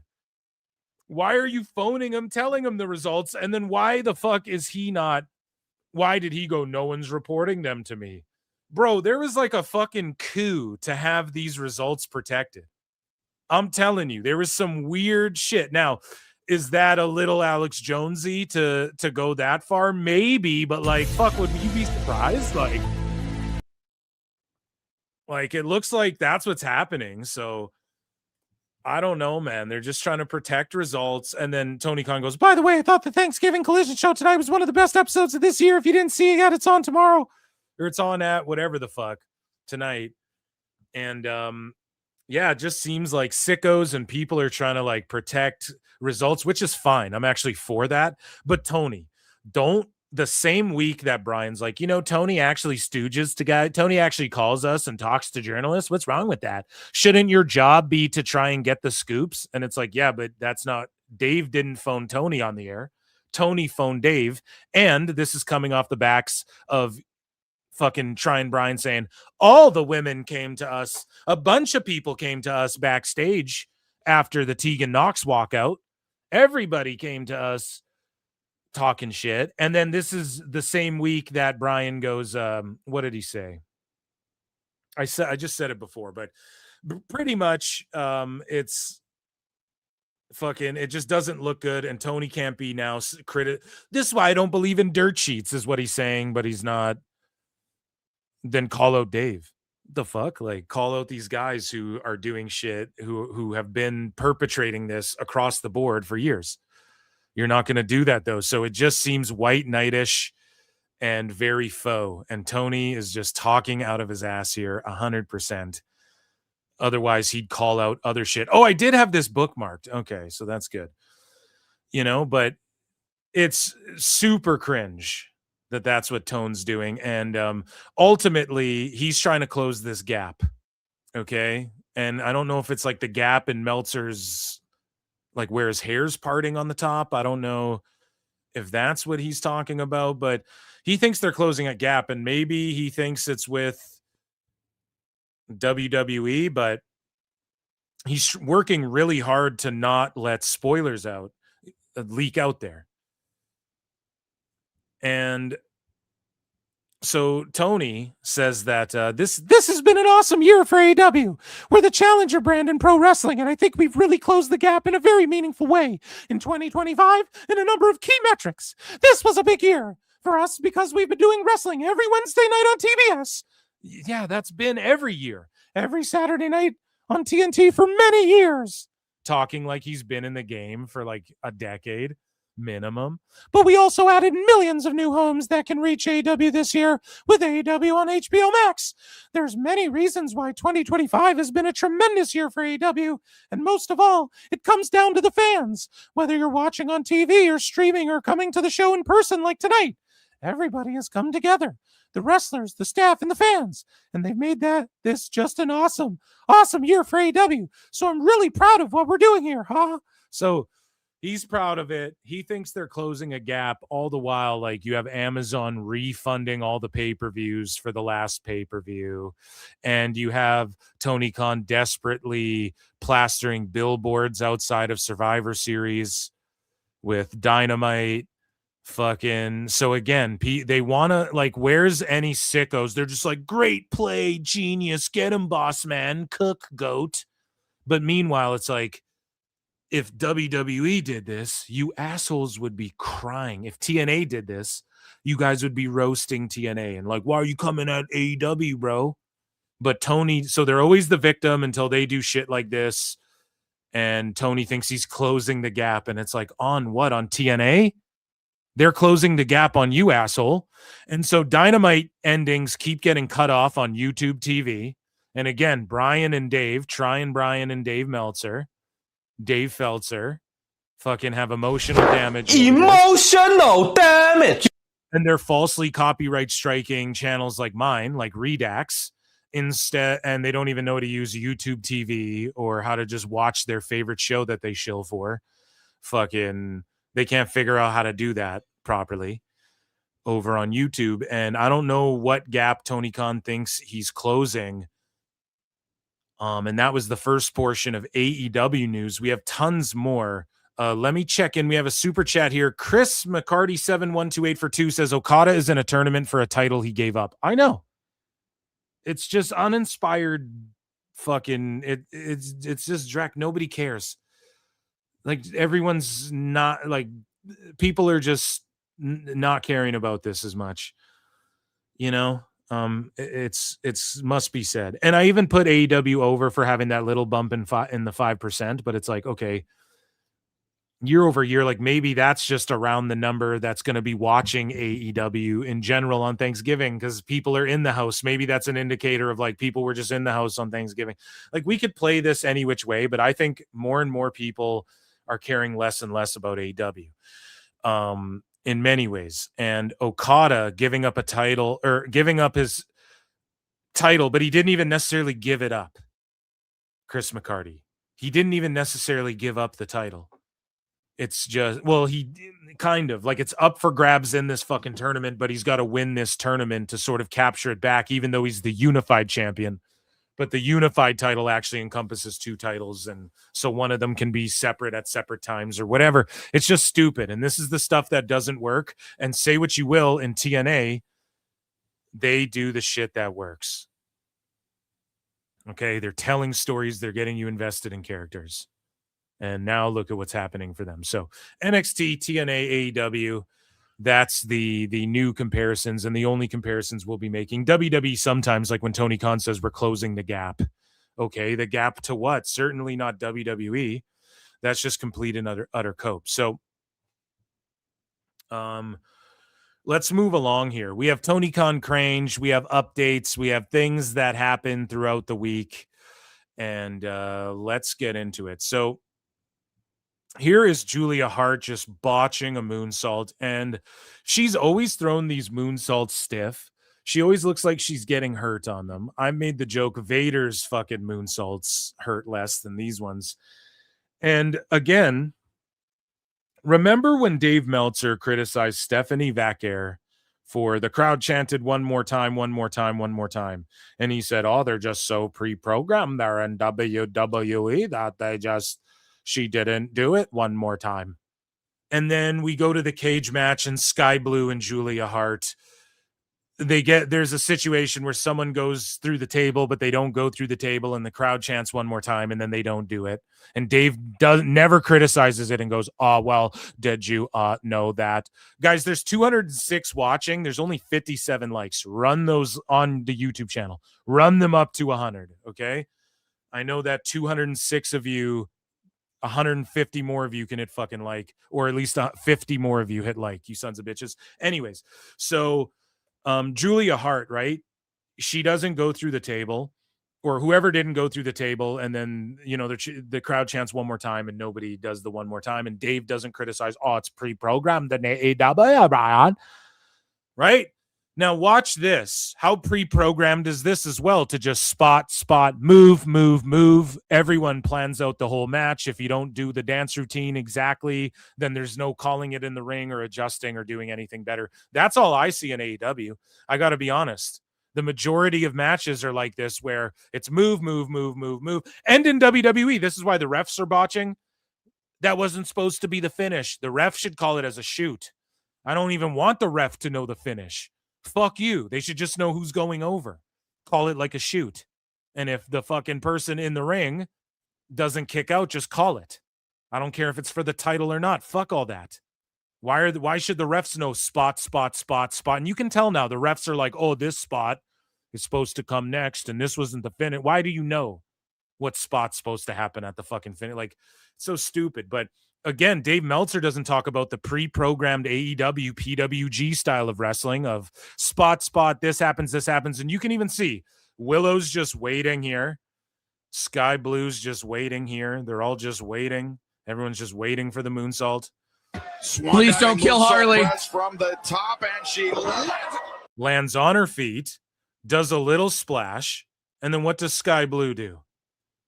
She just walks in front of the pin.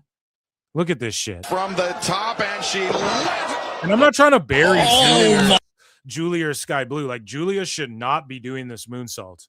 She just shouldn't. Change your finisher if you can't do it correctly. Guys, in the back in AEW, she clearly can't do it correctly. Clearly she cannot do it. So stop making her fucking do this move. Holy shit. Someone just be honest. Oh, is it because she's a hot girl and you're a fucking simp? You don't want to hurt her feelings? Shut the fuck up and tell her how to, or not, don't shut up. Pipe up and tell her how to do her fucking job. Tell her to not do that fucking move. Who the fuck is not telling her not to do that move? It's like the 100th time she's botched it. And I love Julia Hart. I like Sky Blue too. I like Willow. I like Harley Cameron. Look at this. So she just stands there. Look at the ref looking to the side during waiting for Willow. Oh my God! Wow. That was very. And then she just knocks her into her lazily. And you mean to tell me that's not pre-programmed shit, Dave? Like, where's your criticisms for that? It's fucking crazy, man. So speaking of the women's roster, Lacey Lane, a.k.a. Kaden Carter, has officially signed with AEW. Good for her. I mean, I don't know what they're going to do with her at all. And we got some more Cringe here, so we'll just go through some of this stuff. MJF met up with Lilani Kai, who's been showing up at like NXT. She's on a Legends deal. She's been showing up at NXT house shows, and she met up with MJF there. And she also met up with, I think, Powerhouse Hobbs. So that's good. I don't know if they were all at a convention or what, but it's good to see her showing love. And clearly she's a big, big fan of pro wrestling to this day. And came up in a way different time where, you know, shit was much different as far as how you got your break as a woman in wrestling.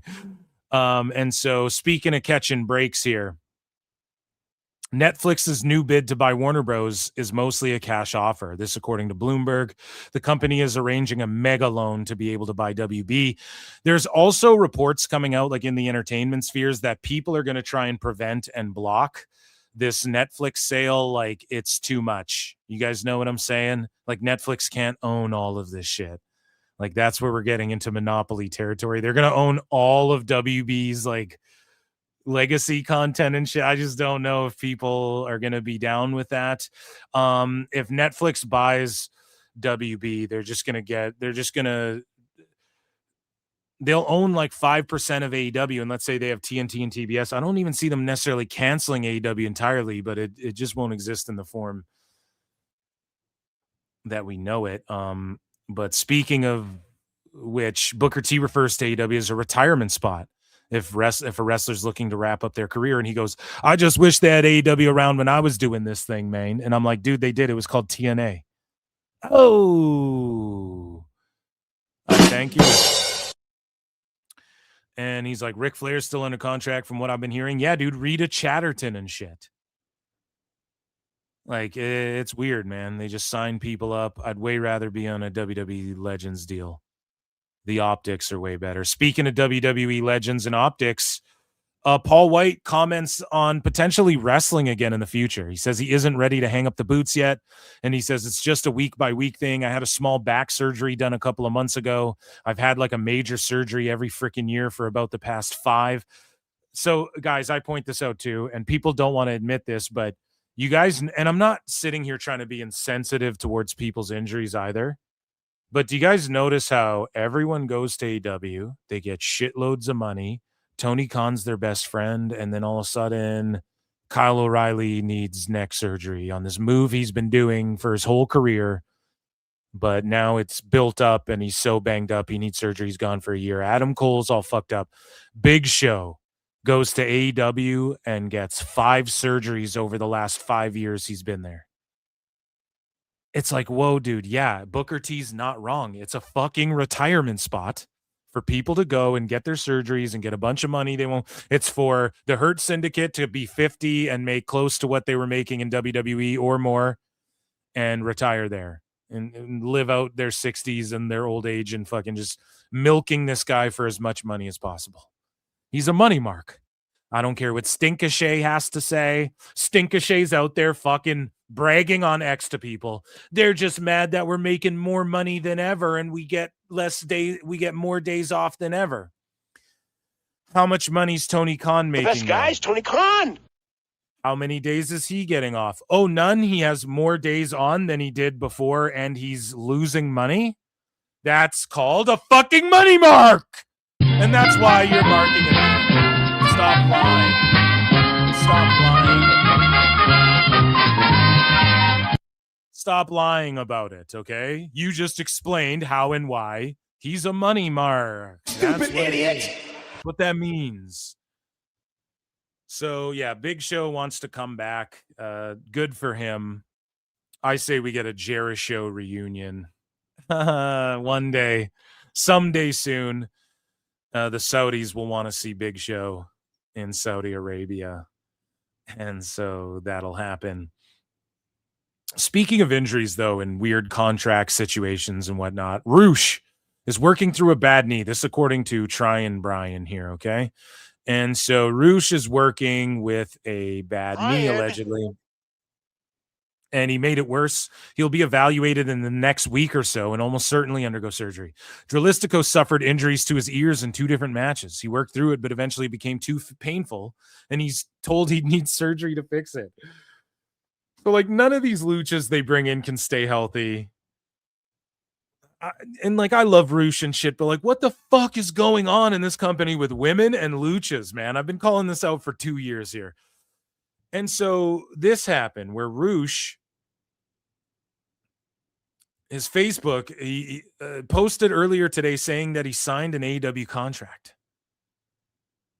Okay, so today he posts this. I started a new chapter in my personal and professional career. People doubted I could make it today. I want to say that I'm 100% AEW. Thank you, Tony Khan. Thank you, fans. And thank my LFI brothers. We can now rule the wrestling world.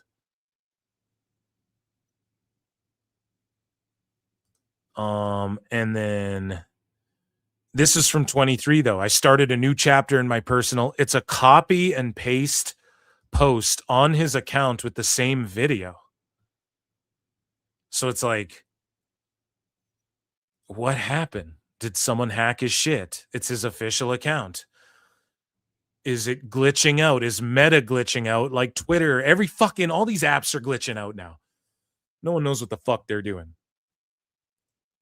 And so for some reason, did he re-sign and just do a copy and paste thing?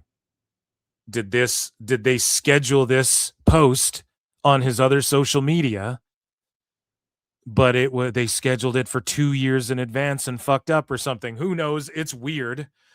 I don't know if Roosh re-signed anything, but I would just say a social media glitch. Speaking of signings and Big Show, Paul White believes former WWE star Bishop Dyer would be a great heel for AEW. I disagree. I think Bishop Dyer, he rules. Skyscrapers rule in MLW. They would rule in TNA. They'll be way more effective in one of these companies. In fact, I've heard rumors from guys who book indies and shit that Corbin and fucking Dijak, them doing the Skyscrapers thing is like, they're hoping that, and this could all be bullshit. This is just rumors I'm fucking hearing. But this is like, hey, this could get us back. This is a main roster type of act, maybe not called the Skyscrapers or maybe called the Skyscrapers, but like Corbin and Dijak. I love it. I think they need to keep running with that. Sure, go have singles matches or do whatever, do your own things. You have your own careers, but no, I don't think Corbin, they would just bury him. They'd put him in the Death Riders or some shit. And yes, because he's a bald white guy. They would just stick him in the fucking Death Riders or something. I swear to God, they would be terrible if he went to AEW.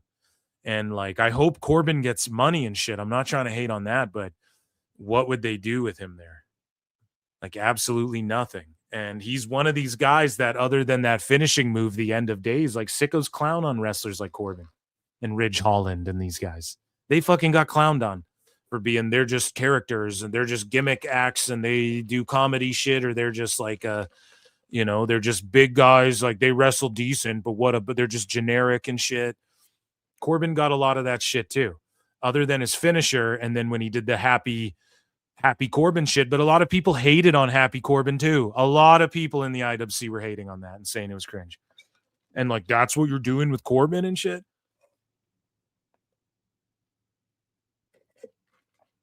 So I would just say, Skyscrapers, keep doing your thing in MLW. In TNA, they would rock. In WWE on the main roster, the Skyscrapers would fucking rule. They need that right now. They need more tag wrestling in WWE. They need more fleshing out of the characters in the tag teams, instead of just like, here's a tag team, here's a team, here's a team, here's the Viking Raiders. Whenever they are here, they're just kind of like biker guys now. Like, we need more than that, man. We need more. And Corbin and Dijak are guys where we know that they can cut good promos and shit, and they got size and they're believable and they got this new act, and I'm pushing for them to go WWE main roster. Just sign them back up. Speaking of tag teams, Tony Khan states that the AEW Women's World Tag Team Championships could be defended in promotions outside of AEW. And it's like, he had no plans. He had no fucking plans for these belts, did he? Absolutely zero plans for this fucking belt, for these belts. And speaking of zero plans, they dropped this commercial, and it's the Young Bucks. Well, it's an ad. Maybe we'll circle back to that, actually. Let's go to ROH Final Battle, Women's World Television Championship, Monet versus Red Velvet. Monet's going to win that shit. Red Velvet's coming back from like an injury or whatever. She was the champ before, I think, or whatever the fuck happened. I don't know, but Monet, they're doing what they're trying to do in AEW is she's losing the big one for the AEW world title, because the original plan was for sure she just wins all the belts, but people just clowned that and sniffed it out and called it out so long ago, where Tony's like, okay, she'll keep losing to the world champ and then she'll just eventually win it. And that's fine. I'm okay with that. It's better than them just like giving her that belt right away, and they're kind of milking it and making something out of it. I mean, that's all right, but hopefully Monet drives some eyeballs to Ring of Honor, because nobody really gives a fuck. And they're trying, like Nigel McGuinness has challenged Lee Moriarty for the ROH Pure Championship at Final Battle. And again, Moriarty's had this belt forever. He's a young prospect that they didn't build in AEW. Like, how the fuck is that not like a regular guy on your show that you built? It's crazy. You don't hear Brian Alvarez crying about, Lee Moriarty, fucking push him, he's ready. Like, they're just trapped in this infinite abyss that is ROH. And Tony now, instead of trying to get people hyped about Collision, he's just like, oh, let's get people hyped on ROH and let's send a bunch of guys down there. I don't know. Or like, obviously Monet's going to go down there, but like, is she really going to help Ring of Honor? Maybe some more eyeballs, maybe to help boost the attendance for their show that they have upcoming. But the Final Battle goes down, and you have Athena versus Persephone. Like, look at how many matches on this ROH card too, which I'm kind of okay with. Like, here's the thing, and I said this a long time ago, Tony Khan should just be booking ROH, and he should be just treating AEW like a super indie, just a pay-per-view every 3-4 months, and you just do like a super indie card. And that's sort of what he does with ROH, and I kind of like it. Like, it makes sense. I tune into these ROH, like whenever it's like Final Battle or Death Before Dishonor, I throw it on. I make sure I consume it, And Athena versus Persephone, it's like, okay, whatever. Like, all of these matches are just like cool indie matches. So Monet versus Velvet, awesome. Survival of the Fittest.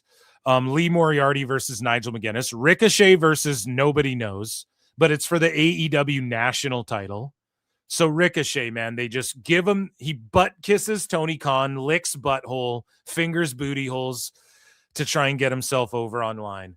They reward him with this NWA ripoff title that they're hiding in fucking Ring of Honor immediately. and Ricochet gets to go to Ring of Honor Final Battle. Some reward, huh? So you have Guevara. What's this match here? So Guevara, who definitely is still being punished. No, he's on a card with Monet, but I bet they'll be miles apart. But Adam Priest and Tommy Billington taking on Beast Mortis and Sammy Guevara. And it's crazy that Guevara is teaming with Mortis and is in a group with Mortis, who's dating the girl that he said he would grape. Or like, oh, you see her and you just want to grape her. He was making a joke. I don't think he should have been all like canceled and they made him do like a sensitivity training. It's like, all right, that's just corporate, whatever. And I wouldn't say that. I would never say, oh man, that girl's so hot, I just want to grape her. That's like such a crazy sicko. I get why the sickos love Guevara, right? I get it. It's just such like a fucking extreme thing, you know? But he was also just trying to say like, oh, like he was joking though. Was it funny? Not really, but he was joking. So I give him the benefit of the doubt. Like it's what Patrice O'Neal said, the GOAT. Patrice O'Neal said back in the day, like how many bad grape jokes lead to a grape? You know, he said that on the news famously, and he's right, you know? So I'm not like, people put way too much heat on Guevara for that shit. But what he did say was like, it's kind of cringe at that time. But at this time in 2025, he's teaming with Mortis, who's fucking dating Monet. Kind of funny, kind of weird how AEW is like a parody of wrestling. I don't know. It's so odd how they do that. And like, why? Do they think people are going to talk about this on the internet? Like, did they mean to do that? Is it to try and kibosh rumors? Well, fuck, I don't know. Tony just finds himself in these weird, peculiar situations, man, all the time. But Shane Taylor Promotions take on Skyflight, winner of Diana Aminata versus winner of Starks versus Sakazaki. And then Drain Bamager, this is stacked as hell. It's pretty stacked, I guess, for ROH. Speaking of stacked and outside of AEW, because the AEW titles, the national title, and this is how you know Tony Khan has too many belts. His AEW national fucking title gets created, and they crown a national champs quicker than they crown, or a national champ rather, quicker than they crown a fucking women's tag champs, even though they announced the women's tag champs first. And then fucking the AEW national titles on ROH. And then Tony, we just read it before, Tony said that the AEW women's tag titles will be defended in other promotions outside of AEW. And it's like, you had no plans for either of these fucking belts. This is the proof you introduced 2 belts that you didn't fucking need. You already have too many belts. And this is further proof of that, because you have your 2 latest belts being defended in other shit and no focus. Wouldn't you want to create a belt and then focus on it on the TV show? You create an AEW national title. Wouldn't you want to focus on that on your nationally televised fucking television program? Holy shit, you know? But instead it's like, oh, it's going to ROH and there's more hype on it over there. So speaking of more hype and being outside of AEW, Claudio Castagnoli has defeated Gran Guerrero to become the new CMLL World Heavyweight Champion. And he just ended the 3+ year long reign of Gran Guerrero. Claudio did. So good for Claudio. I'm a Claudio guy. He doesn't just set he doesn't just set the bar. He is the bar. Okay. And he stifled, you know, Gran Guerrero's 3+ year long reign. So congrats to him.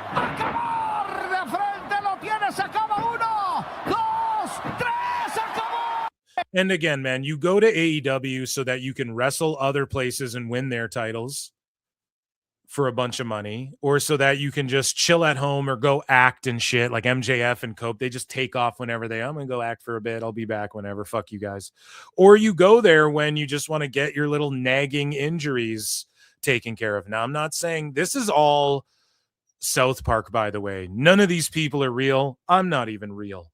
None of these characters. That's not Claudio, right? These are all characters who look like people. If it's all coincidence, right? If these are, but this is South Park. But This is the upside down, folks. But Kyle O'Reilly, like this movie's been doing his whole career. All of a sudden he took it once wrong, and then he went and got it taken care of and chilled at home with, and it was around the time of the birth of his kid or to hang out with his kid, maybe not the birth of his kid, but it was, or I think it was the birth of his kid. Yeah. It's like, really, dude? Or is that just like a nagging? Cause you've been doing that move and it's nagging. You just went and got to take care of, like the boys don't got to stooge themselves. I'll do it. I'll pull the curtain back for you guys. Okay. But like, that's obviously these guys go there, they get their 5 surgeries taken, Big Show. They get their 5 surgeries taken care of that they needed, right? They go there and they take their time off. They make their money. It's a money mark. It's all good. But I am glad that Claudio like set an accolade like that, I guess, or put an end to such a 3-year-long CMLL, like in the history books of wrestling. That's fucking awesome. And shout out Claudio. I'm glad he was able to pull that off, But speaking of outside of wrestling, we have some Dave Meltzer or outside of AEW. We're not talking outside of wrestling. We're talking outside of real wrestling, pals, the World Wrestling Entertainment. But, this story breaks and Dave Meltzer is flipping up his tune here. Okay. And so this is another Dave Meltzer dumb moment of the week a little bit here. It's like we're just weaving them into this show again like we used to. Yeah, so Dave Meltzer's being a dummy here. And so when Dave first talked about Tanahashi and Nakamura and all that, basically, and we covered it here on Dave Meltzer Dumb Moment of the Week live Thursdays at 8 p.m. Eastern on YouTube and wherever you listen to podcasts in the audio form. DMDW, we talked about DMW rather. DW, that's Darkwing Duck. We talked about how Dave Meltzer, pretty much said that Shinsuke wants to do the match and Tanahashi wants to do the match. But I mean, WWE has the final say. You guys remember me talking about that. I know you do. And then all of a sudden he switches up his tune, man. And Dave Meltzer says that while New Japan using Shinsuke would have hurt their relationship with AEW, it would also be damaging to their long-standing partnership with CMLL. So at first, Dave, and I called him out. I'm like, how does Dave know this? Did he fucking call Shinsuke and Tanahashi on the phone? Did Shinsuke tell Dave they both want to do this? Or did Tanahashi call Dave and say, yeah, Shinsuke-san told me that he wants to do this? Like, how would Dave know that they both want to do this? Okay. So now he's just switching up the tune. And he goes, the basic gist of the story is, so now you got the basic gist and none of that bullshit you were talking before was the basic gist. Okay, Dave. Tanahashi did want to face Nakamura, but New Japan's longest partner is CMLL. And CMLL is now in a war with WWE and AAA in Mexico, with WWE owning AAA, Brian. I don't believe that. I don't believe that they're in a war with WWE and AAA as far as, like, they have Arena Mexico down. So, like, they don't got to worry about shit. But AAA is, like, selling tickets. They're getting WWE superstars there. So maybe CMLL is sweating them a little bit. And maybe they're taking the hype. I know my buddy JJ is like, dude, CMLL gives away all their tickets. So if Dave wants to talk about how good they're doing, they give away their fucking tickets. They just paper every house. They own the arena, But so Dave has this to say, except Brian, actually, it's like actually if they used Nakamura and would work. If they used Nakamura and worked with WWE to put a WWE guy in the main event of their biggest show of the year, then it's kind of a slap in the face to both AEW and CMLL. And that's not something that they are willing to do. So he does say it at the end, but Dave right there trying to pretend that it's not because of AEW. And Tony Khan going, no, please use Okada. Why didn't they put a CMLL guy? Why didn't they put Gran Guerrero in the main event with Tanahashi-san? He tried to, for a minute there, Dave did. He tried to say, well, it's because of the partnership with CMLL and not AEW. But then at the end, he does go, that's like, it's kind of a slap in the face to both AEW and CMLL. But Dave tried to twist and spin the narrative that, well, I mean, because of AAA, it would be a slap in the face to CMLL primarily. That's the gist of the story, but like AEW kind of too at the end, I'll say that here.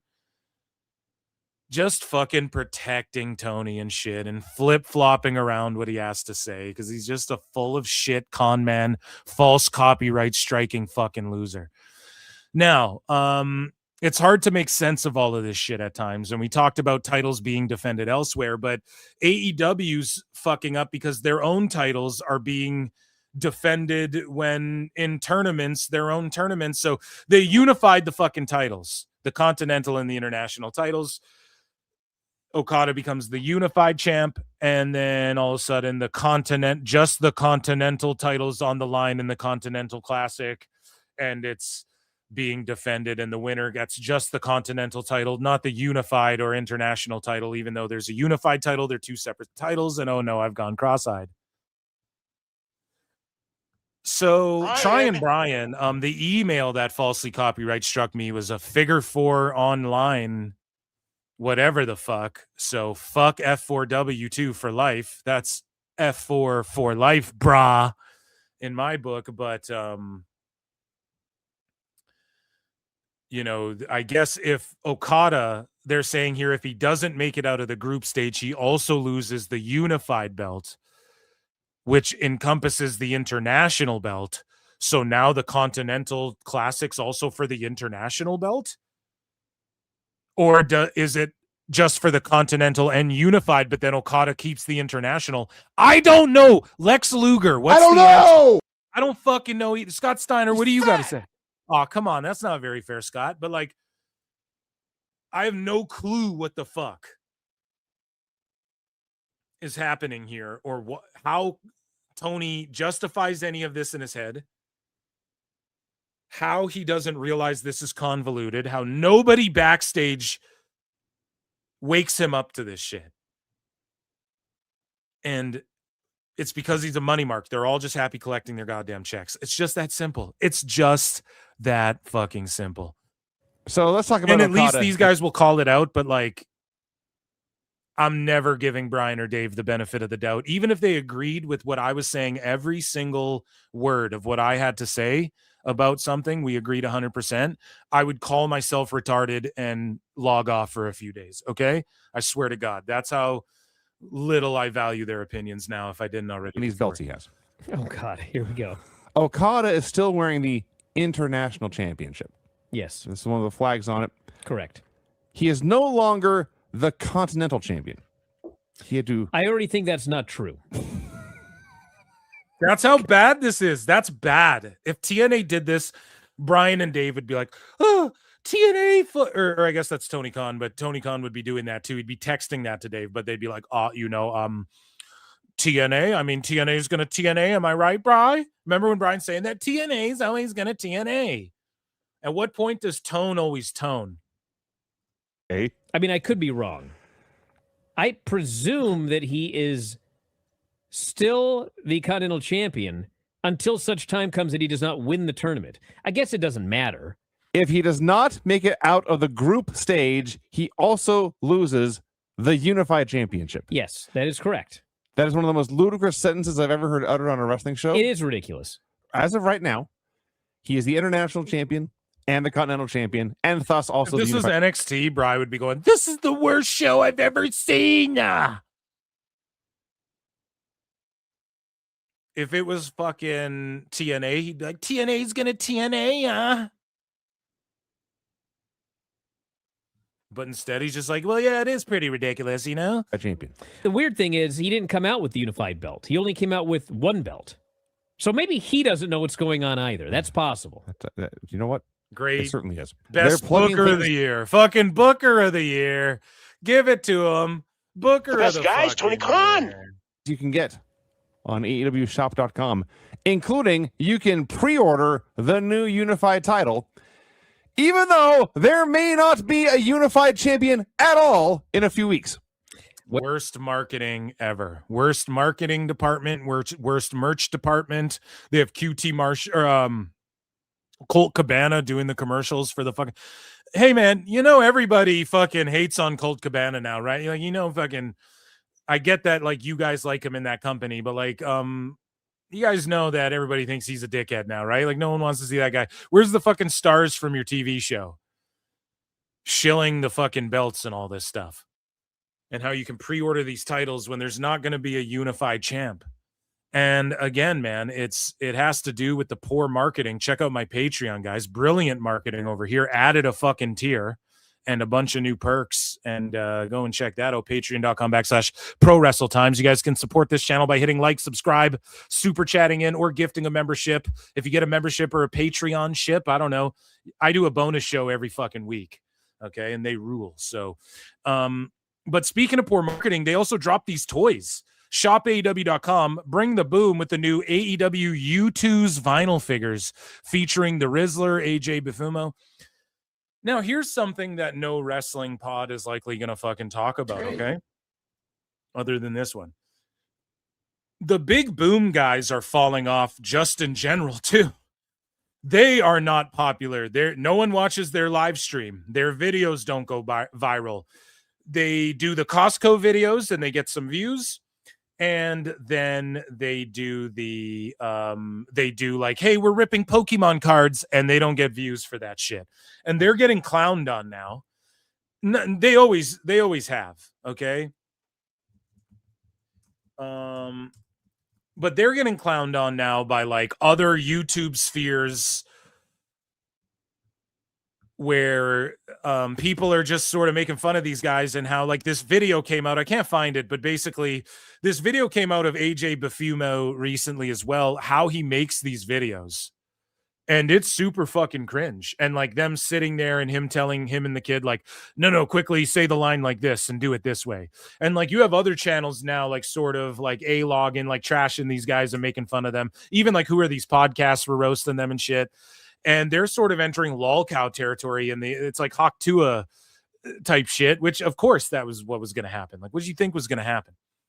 And so they're becoming LOLs, like just on the internet in general. They always have been, but like now more so than ever. And I want to try and find this AJ Bufumo behind the scenes video. And now they're dropping these U2's toys, and they're so late. Like, they've come out so late. Yes, dude, we have him addressing the controversy. I'm going to pull both of these up, and we're going to do a little big boom action. And so basically there's this video where is it? I bet you they're trying to scrub it and shit, because I can find them addressing the video, but I can't find the actual video of them being cringe and him just like, oh, this is how you say this line. Say the line this way. Can you not? We're going to go over here, and this is Instagram. Okay, so. And I was directing with Eric and also with Jay Kinda Funny, and some people may have taken it the wrong way, so some people's perception of things could make a difference. So what was going on there was our behind the scenes. We're here with Jay Kinda Funny. And this is Boom or Doom. The chicken bake? Or the double chunk chocolate cookie. And I also want to say there were 7 of us there recording content that day. So basically, like, he's coping now over this fucking video that a lot of people are roasting, and it's basically him like just being super cringe, and it looks very fake. Like, it's not like he's being an asshole, but it's just, and obviously everyone knows this, these food influencers, it's all just fake garbage. So whatever, man. But the point I'm getting at is, like, they're being made fun of now, like their internet fame is dwindling, on top of you put out these toys, and it's like, who are these toys for? So this, let's say you're a Rizzler fan and you collect Rizzler shit. Go get this Rizzler U2's doll, and then it says AEW on it, and it's got Big Boom AJ in his wrestling gear. And then maybe some kid goes, hey, Mom, I want to check out AEW. And then fucking they see what? Fishbowl drownings and spikes in the back and needles through the cheek and fucking girls and death matches and shit. What the fuck? They have zero marketing strategy. They don't get shit out in time. They don't pull the trigger at the right time on certain champions.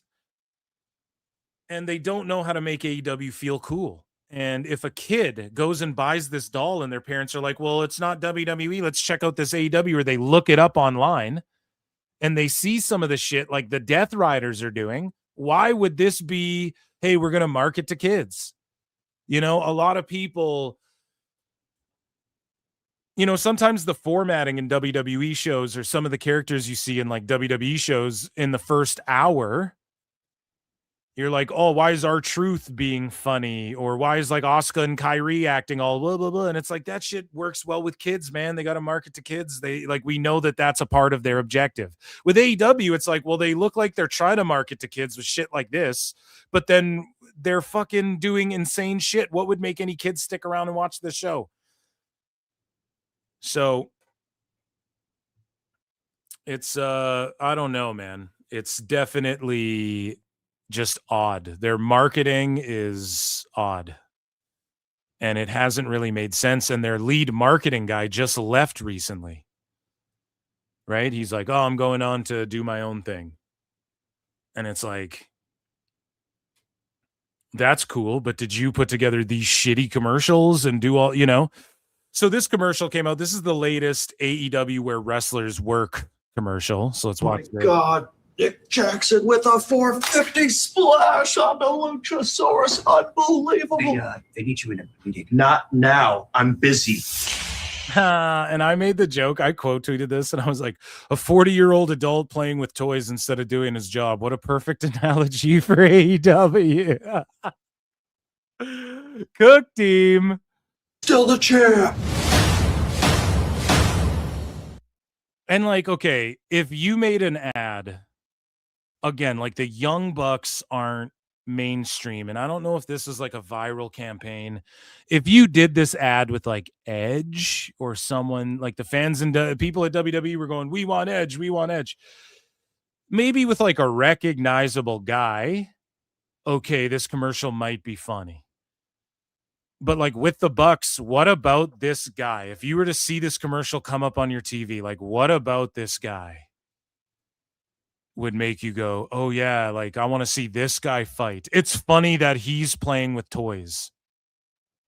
You know, like he looks like a 9-year-old with a fucking beard. So it's like, I don't know. Their marketing's all out of fucking whack. They need a full-blown rebrand. They need to get rid of this multicolored NXT 2.0 shit. They need to fully rebrand everything and like take a hard pause for like 6 months. One good thing they did, Blacksmith have announced official partnership with AEW. The inaugural capsule will feature merch from Kenny Omega, Willow Nightingale, Darby Allin, and Swerve Strickland. And then Will Ospreay's here for some reason, even though I guess because they made a jersey with him before. But again, like just sticking Kenny Omega in every brand deal. I don't know how cool Kenny Omega is. Willow's a good choice. I think Darby's a good choice, although Darby should be getting like Dirty Dom reactions by this point, and he's just not. He's just not, and it's unfortunate. Swerve as well, but I know that there's a community section of the IWC who like hates on Swerve, and they're like he's a phony and shit, and they don't like when he's like dropping his own shoe and doing rap songs and all this shit. So maybe some people will get mad. They seem to just kind of plug him in wherever there's like a brand deal too. But good for Swerve and good for Blacksmith, and hopefully they make some good apparel. Like if this Bruv jersey here is anything, like that's pretty fresh. If they collabed on that, I mean, like that's fresh. So I'm here for it. I'm here for it, as Conrad Thompson would say. And ultimately, at the end of the day, the responsibility of these things lie on Tony Khan's shoulders here. And we are on Tony Khan. Woucha. I don't know if he went live tonight. I actually didn't check. I completely forgot to check. As we've been deading some old bits and introducing some new bits here on the show. No, I don't think he went live. Yeah, this is the last one. We have it here. Tony Khan. Wow. I get a notification whenever. No. But Tony Khan's here. He's extremely happy. This was a week ago, but we didn't EFAP this one yet. And Tony Khan went live. This is a segment within a segment, and it is called The Best Guys, Tony Khan. So this one's like 5 minutes here. Let's catch up with Steamboat Tone, see what he's up to. Happy Thanksgiving. Oh, this is on Spanksgiving. I just wanted to take a moment and thank all of you. I'm very grateful for all of you, and thanks to all the great wrestling fans who make it possible for AEW to put on shows 52 weeks a year. He sounds like he's on the Super Yacht Kismet right now. Including minutes from right now, tonight. We have a big Thanksgiving AEW collision, a Thursday Thanksgiving AEW collision, and it starts in just a few minutes. And I just wanted to stop by. I stepped away from my own Thanksgiving dinner, and we're about to put Collision on here, and I just wanted to say thanks to all of you. He makes his house guests. He forces his fucking house guests to watch Collision at his house over Thanksgiving. Everyone's like, what the fuck? Isn't there a Jags game on or something? Oh my God. He forces everybody to watch his fucking Collision show at his Thanksgiving. I'm excited for the show tonight. I wonder if they had to be chained up in the basement like that one sicko. Continue the Continental Classic. We've got some big matches, including a big one in the Blue League with the reigning G1 Climax winner, the reigning IWGP World Heavyweight Champion, Konosuke Takeshita, the Alpha, versus Roderick Strong, two former international champions and two top AEW stars battling in the Blue League tonight. Also a great Gold League match I can't wait to watch. Coming up just minutes from right now, Pac versus Speedball Bailey. Mike Bailey versus Pac, what a great match. There are so many things I'm looking forward tonight. Ty Mello versus the Toxic Spider, Tekla. I think that's going to be a fantastic one-on-one match. Of course, Tekla representing the Triangle of Madness, Ty Mello representing TJ. That'll be fantastic. Looking forward to that. Also, a grudge match between the Triangle of Madness, which also has the Sisters of Sin in it.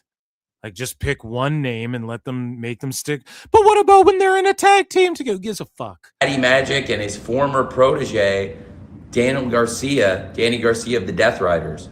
That should be really exciting.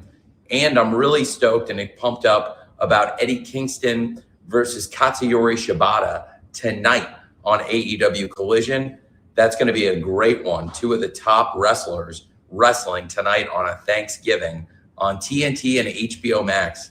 It starts just minutes from now, and we've got a big week. We had a Thanksgiving Eve AEW Dynamite last night. We've got a Thanksgiving AEW Collision starting in just a couple minutes. Get ready for that tonight. And, of course, tomorrow we'll have a Black Friday episode of ROH. We're just a week away from Final Battle. And a couple weeks ago on Collision, we had a great main event. And we saw the Ring of Honor World Champion Bandito score a pin over one half of the World Tag Team Champions in ROH, Roosh. And Roosh is also a former ROH World Champion himself. And Roosh had made it clear he wanted to go after Bandito. He had a big grudge with him now. And Roosh was angling and lobbying to challenge Bandito for the championship.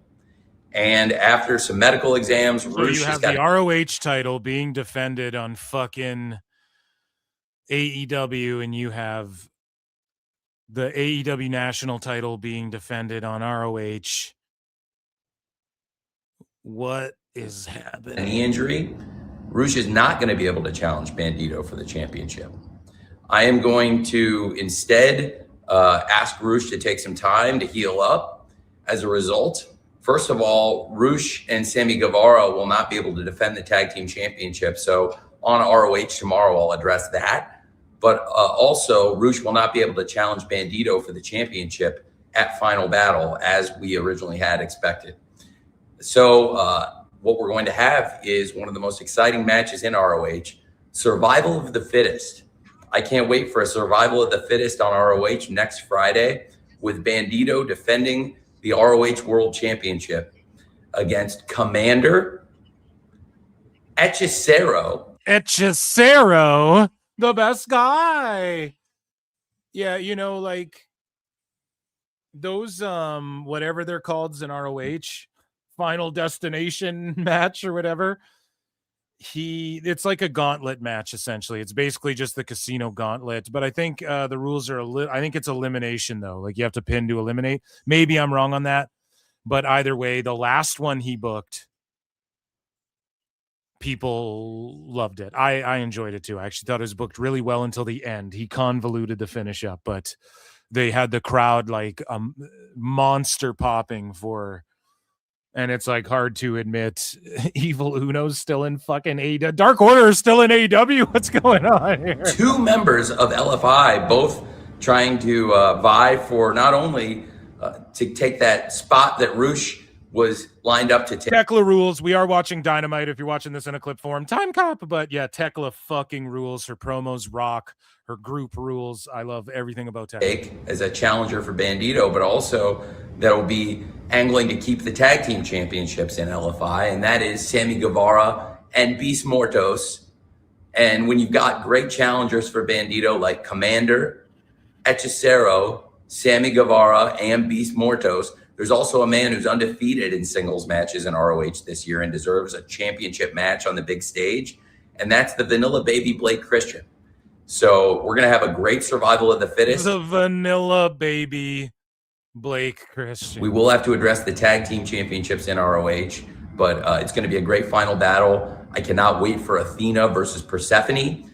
We saw Persephone and her team score a big. So he's a little more lively. He's trying not to be so cringe, and it is only 5 minutes. So he's cut his time in half. Good job, Tony Khan. Clearly listening to PWT. Big win in Arena Mexico over. Again, though, he's always in a bathroom. He's like in the bathroom hiding away from his family. I got to quickly lie and tell them we're going to watch Collision when we're not. Hold on. I'll just be in my room, in my private bathroom for a minute. Shad Khan's like, Tony, are you okay? I'm there forever. Tony's like, yes, father, I'm coming. Quick, my dad's here. It's my bedtime right away, guys. I gotta get going. Shh, don't tell him that I said that. We're all gonna be watching Collision. That was a lie. We're watching the Cringe, but Athena and Red Velvet. Speaking of Red Velvet, I know she is anxious to get that TV title back around her waist, and she wants a rematch with Mercedes. They had a great match in AEW, and I think it would be something to really consider. So a lot of things in ROH happening and tons of stuff happening in AEW. The Continental Classic, Women's World Tag Team Championship Tournament. So many great things happening. So we're going to have a great Thanksgiving. So great. And I cannot wait for this Collision. It starts in just a few minutes. Turn your TVs now, TNT and HBO Max. I'll see you very soon. Thank you for spending your Thanksgiving with AEW. Thank you for supporting us. I really appreciate it. Thank you to the wrestlers and the staff of AEW. God bless you all. I hope you're having a great Thanksgiving. Thank you, and see you in a few minutes for AEW Collision tonight. The tonight catchphrase too. See you in a few minutes tonight. Like he's trying to make it a sign off. Like I get what he's doing. But that, ladies and gentlemen, was AEW news right there. Round of applause for AEW news. That's going to be the new round of applause sound on the soundboard for AEW news. Ladies and gentlemen, that was Tony Khan. The best guys, Tony Khan. And it was absolutely amazing. You guys know what Sometimes they say in life, you got to be a hoe. about the marketing. Okay, so speaking of marketing, guys, there has been, let me see, like 400 around watching, 380 to 400 were floating around across YouTube and X. If you're on X, hit the heart, hit retweet, tell a friend or whatever, but youtube.com/@ProWrestleClips is where I'm live. I go live every Wednesday and Saturday, and Thursdays I do Dave Meltzer Dumb Moment of the Week. Patreon, all the archives and content goes there, and it's unedited, unfiltered, unrestricted. And yeah, just consider checking it out, you know? Many Daves wish death upon PWT's YouTube channel, and they put a false strike on me, right? We're just trying to be what we're destined to be. So go to Patreon/Pro Wrestle Times, not PWT. Many men. Okay, so just go and check that out. I'm shilling the fuck out of that. because people can't abuse copyright systems over there. You guys know what I'm saying? And there's lots of great content like that you don't get on YouTube and shit. You know what I mean? As well. So,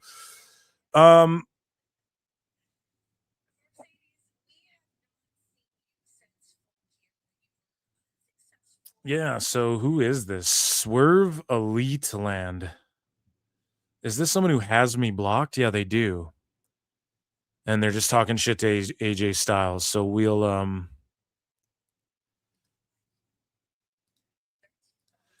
and then AJ responded. We're going to put that in the sicko segment, chat. And I'm going to check in with chat, but I'm just adding this to the sicko segment. Yeah, I see 200 watching on X. That means almost 200 watching over on YouTube as well. So just hit like, hit subscribe, all that good shit. Appreciate you guys. Check out the Patreon. You can super chat and become a member. YouTube members get access to the member shows as well. Okay, that's in the sicko segment for sure.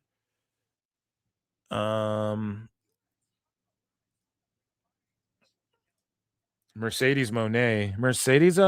You want to talk a lot on a collision about Mia?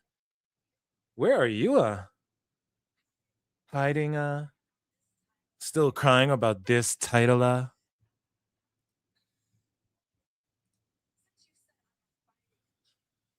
Since you said I'm a fighting a champion, do you guys hear that shit? I never show up to Ring of Honor. Get a little preview of what's to come this Friday. It's a price to pay on Manea. Sometimes in life, you got to be a hoe. Oh, boy. Okay, what's chat saying? We got WWE news to get into. And did we do miscellaneous news? I don't even think we did. Let's see what we got in here. We got quick miscellaneous news that we'll do, and then we'll do WWE news. And then we got a sicko segment. It's a long show today. We're chilling. We're hanging out. Thank you, everybody, for being here. Again, let me get into the miss folder here. Miscellaneous news. And let's check in with chat. Pull this up again. Tubular. Okay. We got a super chat. Creighton Rabs 45 says, I think Jim Cornette may have come up with AEW's new slogan. Redundancy, repeated redundantly. Redundancy, repeated redundantly. Yo, you're a poet and didn't know it. Goo. Yeah, dude, that's bars as the Thank you, fuck you, bye, boom. It's like instead of then, now, together, forever. It's like redundancy, repeated redundantly. Forever. And then Shad Khan, forever. Hell yeah.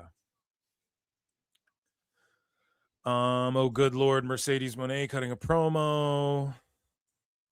Feels like Tony thinks they can get a TV deal for ROH if TNA got one.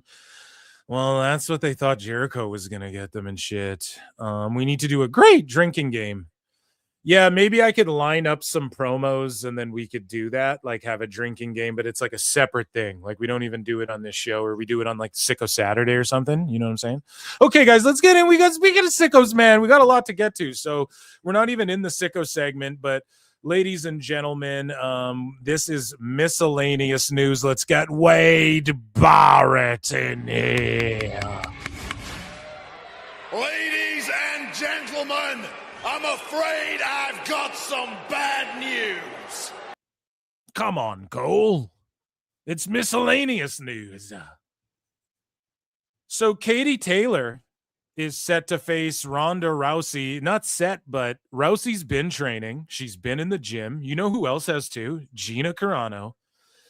Bunch of rumors floating around in the MMA sphere that Gina Carano versus Rousey's being talked about for the White House, for the UFC White House card. And then now it's being floated around that negotiations have started for Katie Taylor versus Ronda Rousey in a pro boxing match for big money. Now, again, I haven't gone deep on this on PWT, but there's been shit floated around in the MMA YouTube spheres. If it's a conspiracy, I don't know. We'll hit in X-Files, but the MMA YouTube spheres. is that Rousey's kind like she's crowdfunding money to make like a graphic novel or a comic book or some shit. And people are like, how does she just not fund that herself? You know what I mean? And take it from me as somebody who's like obsessed with, maybe not obsessed with, but like I'm all about like indie comic YouTuber feuds and shit. Like I'm fucking nose deep in all of this drama with these fucking indie comic book creators and shit. I love keeping up with it. I think it's funny, and my YouTube algorithm feeds tons of it to me. And so in that world, yeah, like I know a little something. Like Rhonda would easily, with the money she's made, you'd assume she'd be able to like fund a book. Like, why would you have to crowdfund it? Especially like with what the goal was set at, whatever. There's MMA YouTubers who broke that shit all down. Go and check that out. Look it up after the show, right? And I'm not saying Rhonda's hurting for cash. I don't know if that's the case, but like maybe it's getting tight, or maybe not tight, but maybe like she wants to go get that money, and there's like that competitive beast in her, dude. She's like an Olympian. There's something in her. There's a dog in Rhonda. Now she's gonna get mopped up by Katie Taylor. Yo, we're about to see Jake Paul get mopped up by Anthony Joshua, and we're about to see Katie Taylor sweep Ronda Rousey's ass. I'm sorry. Like, there's no amount of boxing training Ronda can do in this short amount of time to where she's gonna start like piecing Katie Taylor up and shit. But rumors are that Gina Carano and her might want to fight at the White House card as well. Gina Carano's putting out videos of her hitting pads and shit. That's the fight we never got, was Ronda Gina. That was one that actually they were going to make, but then Gina Carano saw that Dana White, he accidentally forwarded a fucking emailer, sent her a text that he was sending in a group text. He sent it in the wrong text or something like that, or someone screen grabbed and sent her a chat of Dana White being like, this bitch thinks she's fucking whatever. He was just he was Sammy Guevara and her. No, he was just talking about her all crazy. And she's like, hey, I'm not signing with the UFC.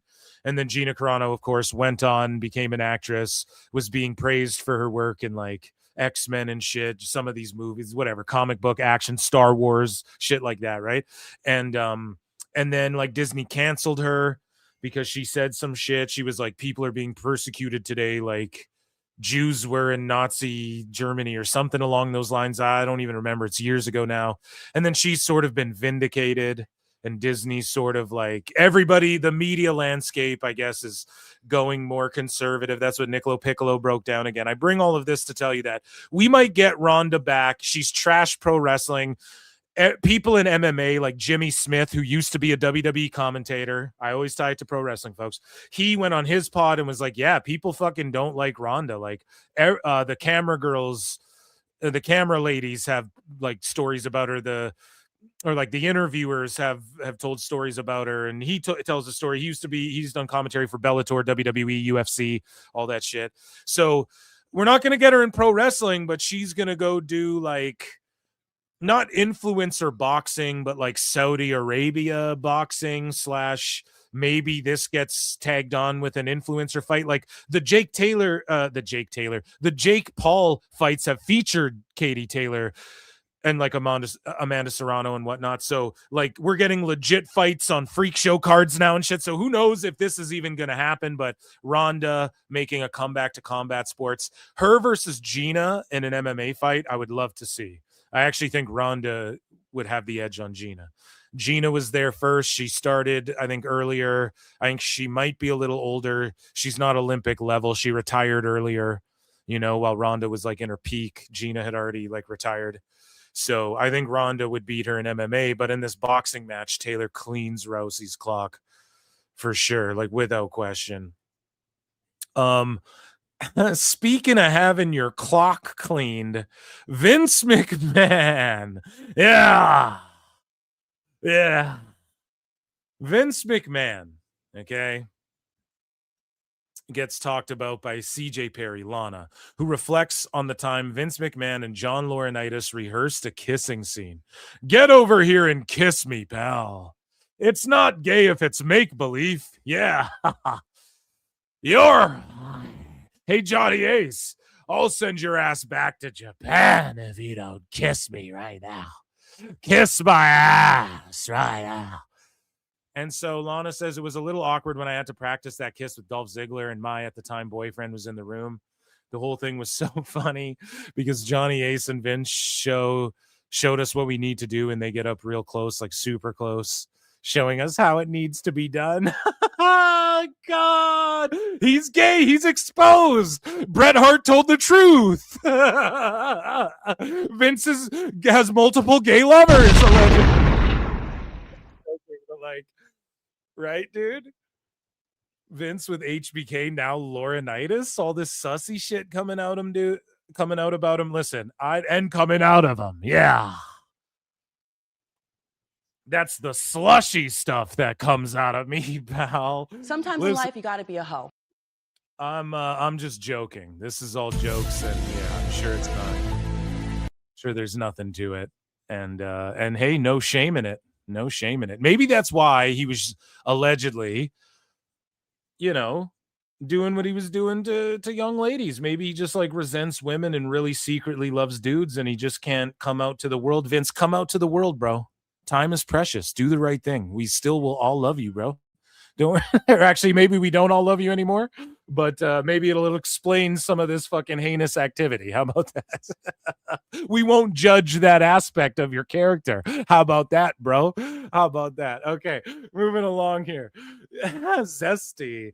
So Zesty McMahon here. So Lana also opened up with Giga Chad Chris Van Vliet about Rusev serving her divorce papers on her birthday.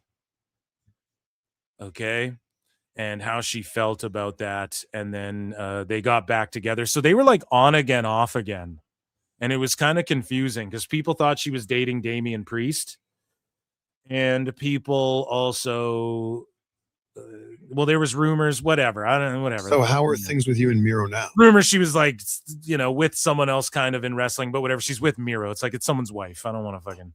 Oh my God, things are really good. Because there were reports. Did he actually file for divorce? See, Chris Van Vliet knows that he did, but he's so profesh. I'm not. That's why he's in this position.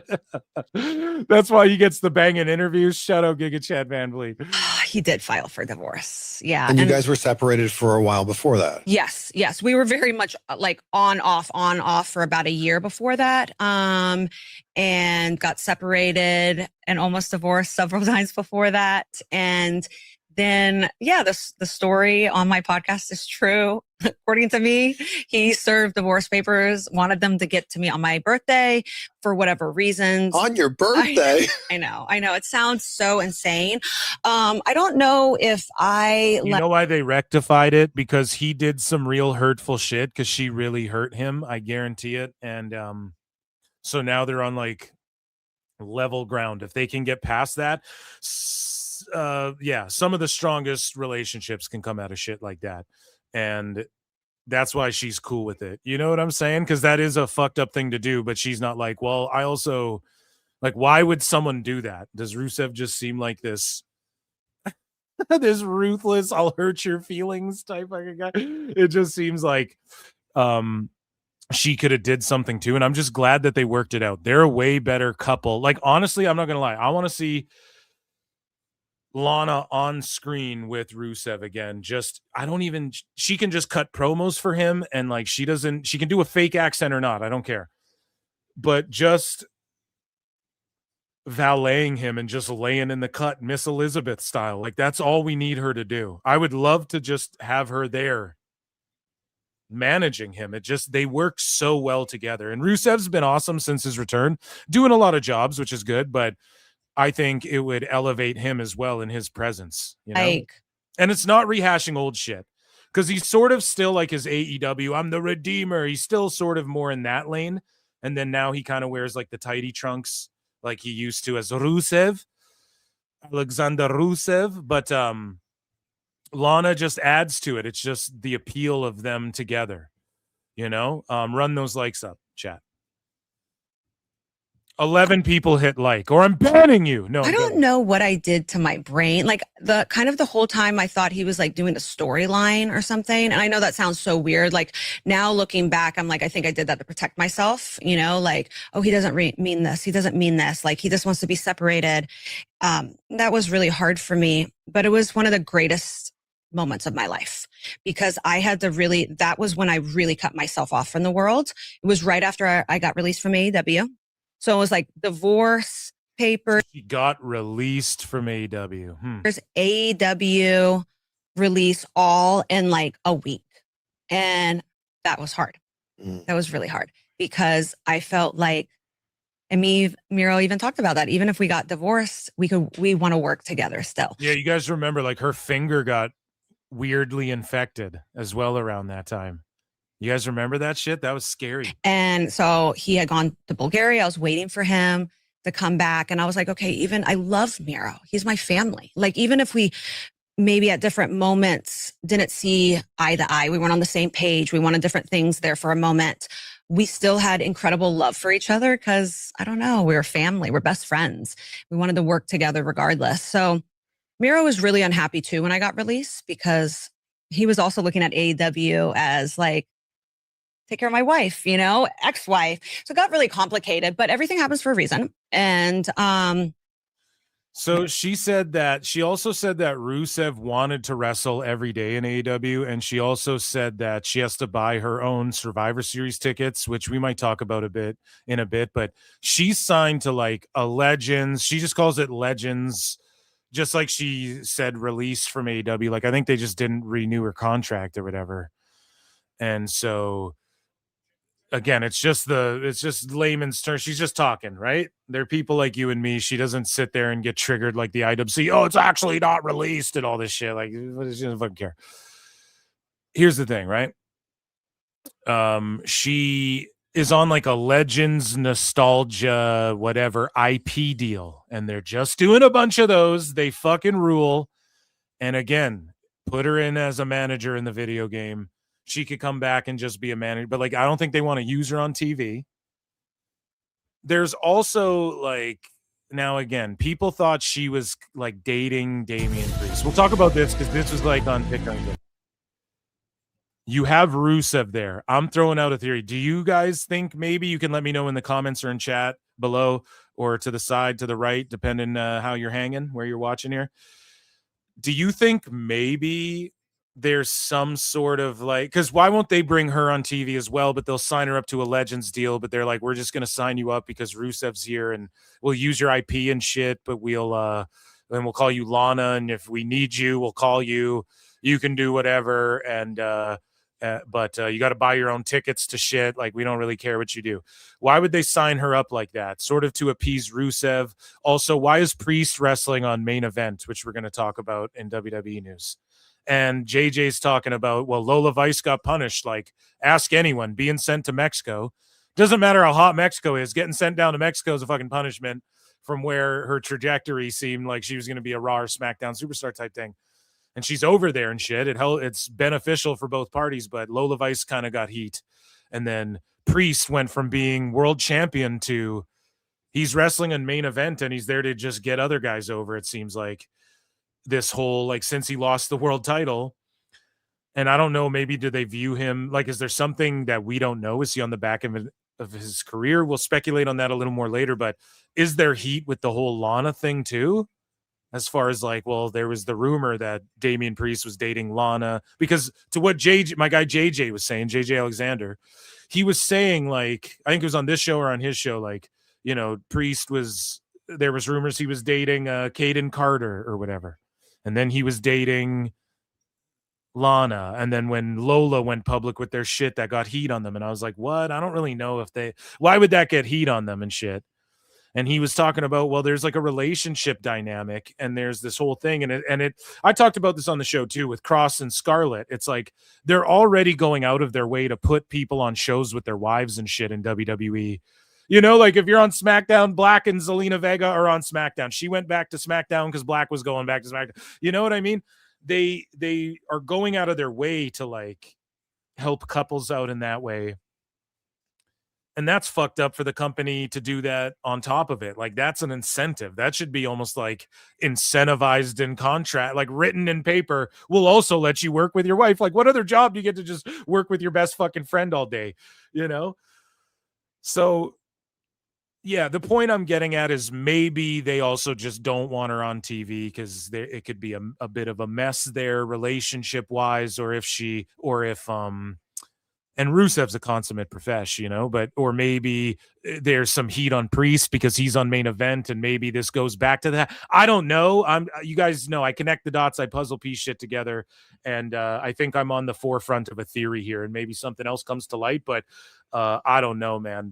It is incredibly unfortunate, but she is luckily signed to a WWE Legends deal, and I threw that in miscellaneous news because it's like she's in this neutral zone of like, what's the word I'm looking for? Lana's in like wrestling limbo. She can go do conventions, go do whatever the fuck, but she's working, I think, with Paradigm, and they're helping her, and they work with a lot of WWE folks, and they're pushing out her pod and her book, and they're trying to get her acting gigs and whatnot, but WWE will give her a Legends deal, but they won't. They're like, yeah, you just stay over there. Like, we're keeping you at arm's length, but Rusev's here. He's all good. But like, you just kind of, we don't know. We'll give you some money to just say you're signed with us because Lana, you know, but like, it ain't fucking, there ain't much more to it than that. I find that all curious, but I might just be Phil Smarksing out way too hard about something. There might not be anything there. Speaking of marking out hard, the Hardy Boys will be taking on Lance Anoa'i and Zilla Fatu, the indie extension of the Bloodline.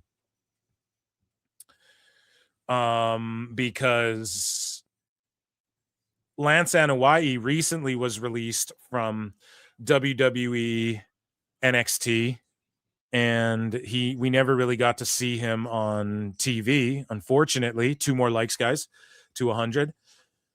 And Zilla Fatu's been crushing it, and he's been repping the Bloodline. So this is like indie Bloodline versus the Hardys at Winter Warfare. And it's at HOG Hog Wrestling, so I'm not sure if JD will be. I say that about every HOG show. Oh my God, I can't stop going back to it because it's so funny to me. Not that he gets pulled off the show, but just that like he does commentary for it. I think that's awesome. But yeah, JD, am I gonna be? It is. You guys have to admit, even if you guys like JD, I'm not hating on JD. Listen. It's funny objectively that he doesn't. Are you on this show or not?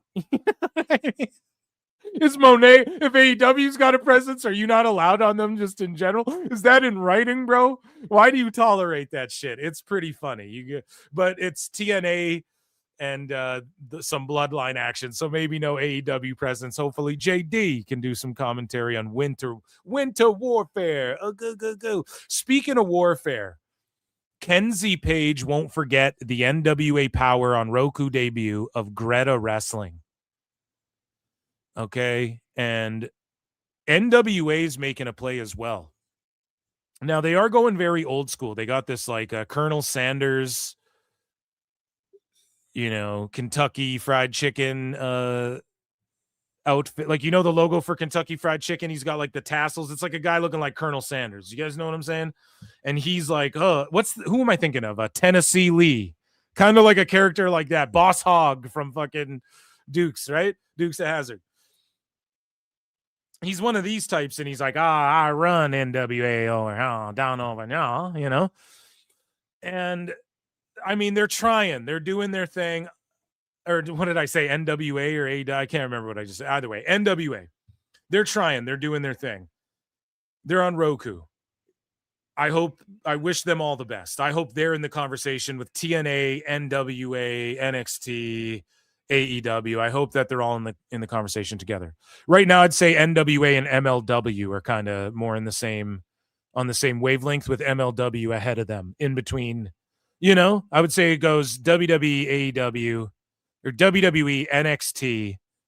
We'll just get WWE out of there. NXT, AEW, TNA, MLW, NWA. That's my ranking. You guys can agree with that or not. Either way, though, they got this giant prospect, Greta Wrestling. Go and give her a follow, man. She only has 164 followers. NWA's 18-year-old giant. Look at this. Monstrous Greta over the top rope. Towering Greta. 18 years old. Look at this chick. She looks like Brock Lesnar's daughter swallowed Brock Lesnar's daughter.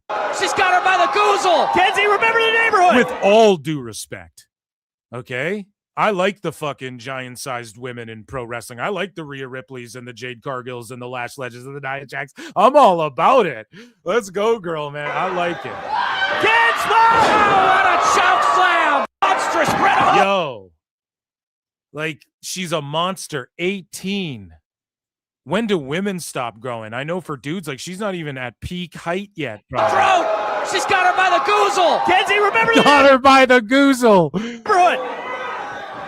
Ken Small! What a choke! And not a bad choke slam, like gets it, has the facials down, took her time with it, Wow, didn't monstrous fucking, Greta.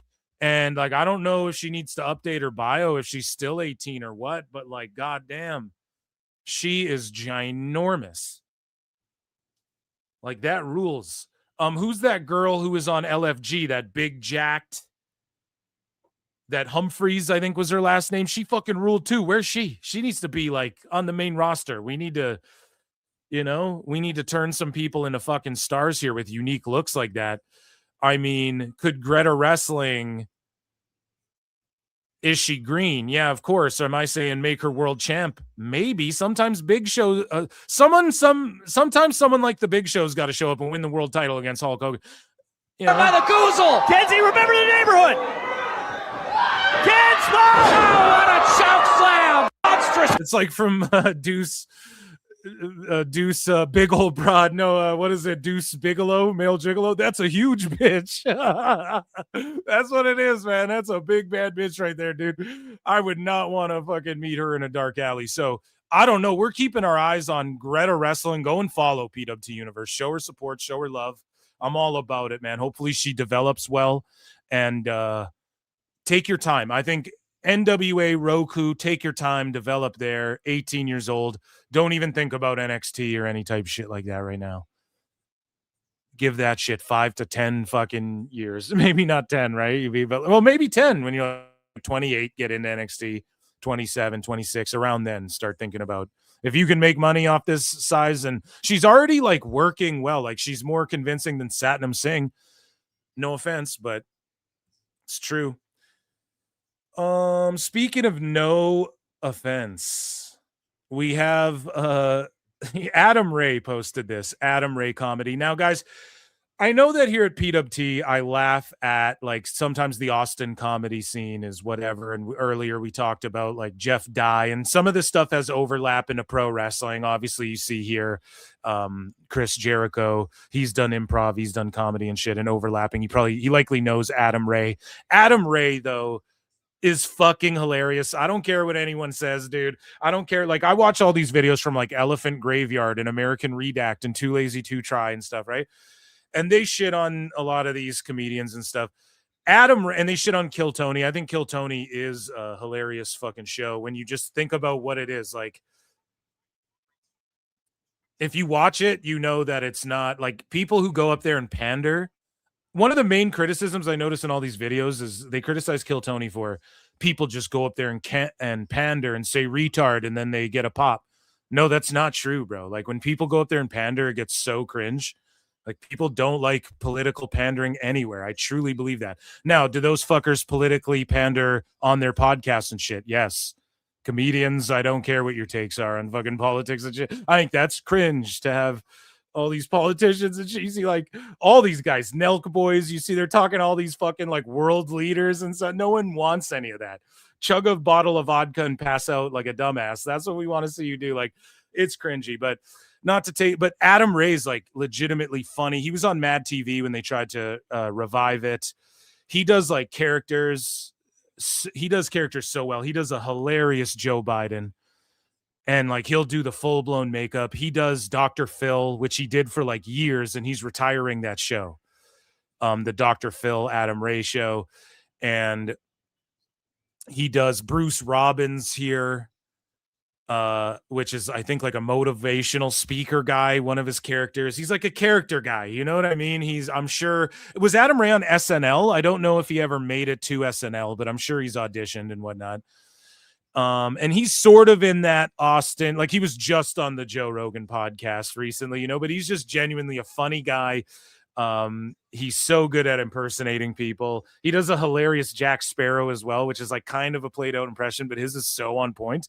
And yeah, he does this Bruce Robbins thing. And I say all of this to say another wrestler like Lana, who's in Limbo, Chris Jericho, met Bruce Robbins at the Comedy Store in Jericho, living his best life before his WWE return, going semi-viral, right? 1.3K likes. I'll give it a heart.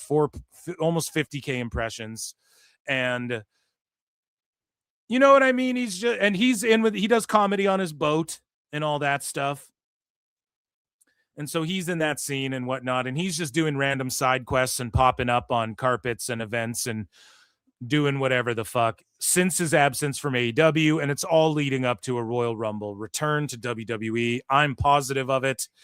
And wild Chris Jericho appears. How are you, sir? What's your first name? And he's not, is he in AEW? I don't think he's in AEW. That's why it's miscellaneous news, folks. Chris, I like your ponytail. Business in the front party. Does the carpet match his drapes? Yes. Okay. Wasn't expect you to answer that. It's a personal question. Chris, is there a place? Have you traveled before? A few times. Yeah. Do you have a favorite place you've ever been to? Sheboygan, Wisconsin. I think you just made that up. Is there a place that you'd like to go to? Is there a place in the world, Chris, that you've never been to that you'd like to go? If you had unlimited funds, if you met Dan Bilzerian at Dobrek's Pizza after the show, anyone know who Dan Bilzerian is? He's a big buff guy with a lot of money, and girls will just do just about anything to him because he has a crossbow and a bow. So he's on Instagram. Check him out. But if you knew that guy, if you had unlimited funds, Chris, and you go anywhere in the world, where would you go? Where would you go? What's like he's wearing prosthetics, man. Like he don't look like that. You know what I mean? He does full blown.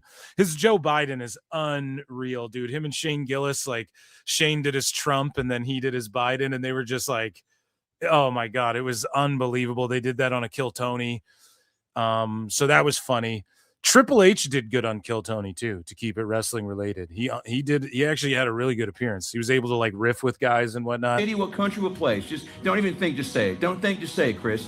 Think about it and then say it. Think about it, take a second, and then right into the microphone, say it for me, Chris. What city, what country, what place? Could even be a continent. What place in the world would you like to travel if you had unlimited Dan Bilzerian money, Chris?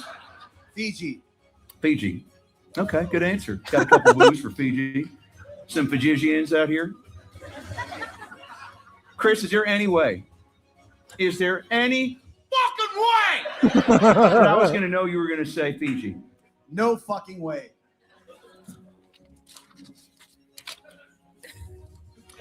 That's a map of the world. Fiji's in there somewhere. Thank you so much, Chris. There we go. He's just like making fun of mentalist shit or whatever. That's hilarious. But Chris Jericho makes an announcement after years of requests. He's finally back on Cameo, baby. And Chris Jericho, look at what he switched his shit to. I am Jericho. Chris Jericho. He switched his name to Chris Jericho Social Media Team Management. Like letting everyone know he doesn't even run his account. Ever since that the NDA thing came out, all of a sudden he doesn't use his Twitter anymore. It's kind of funny. But yeah, here's Jericho. He's back on Cameo. I quote tweeted this. I was like, how much to get a Youth Gone Wild Redux? Hey, it's Chris here, and I'm super excited to announce. Finally, he's back on Patreon. You guys know why? Because it's the holiday season. And this is his last, okay, let's pile up this bag. Once I go to WWE, I can't do Cameo. And maybe you can. I know some of the NXT guys have Cameo. I don't know if WWE controls that or not. But this is for sure dude, it's the holiday season, and I'm going to grind up this Cameo bag right before I go back to WWE. Jericho's indelibly smart when it comes to business. The wait is over. I am finally going to be joining Cameo to do personalized videos just for you, but it's for a limited time only. So don't wait. Whatever you need, birthday messages, you got it. Anniversaries, you got it. A little bit of a little love, I'll give you that too. Little voice of reason, I got that. You need a little bit of advice? I got that. You want to hear about pathogenic ocular dissonance? I will explain it all to you. For a limited time only, I am here on Cameo. Book them now and give your friends, family, alien creatures that you have locked in your basement the gift that they have always, always wanted. Don't you dare wait, because I'm only going to be here for a good time, not a long time. Book your Cameo now with me.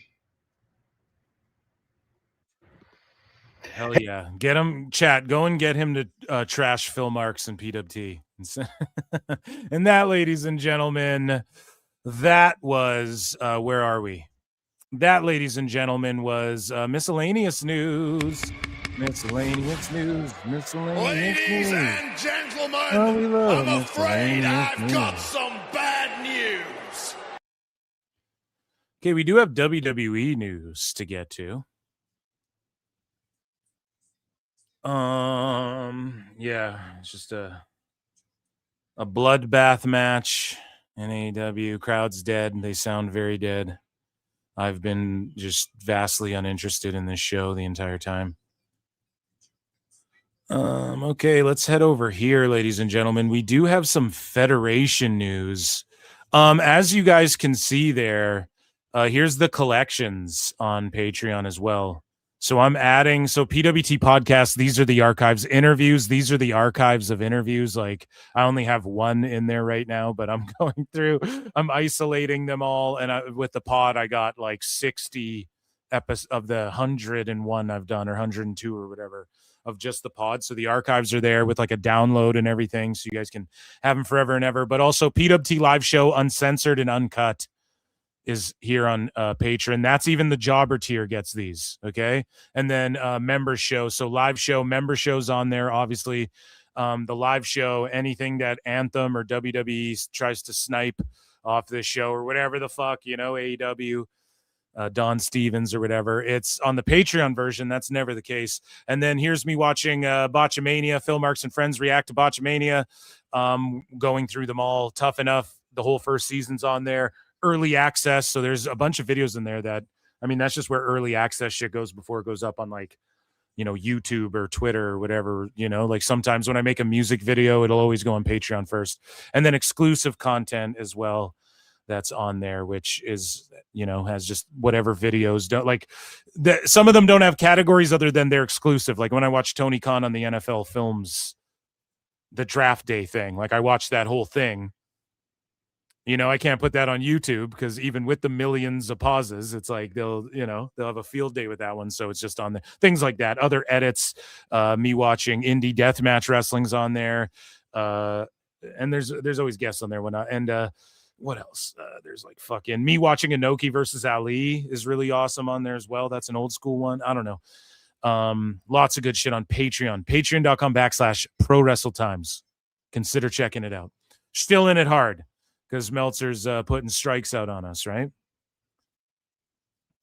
Actually, let me check in with chat. Yeah, so Scully Vibes has been a member for 19 months.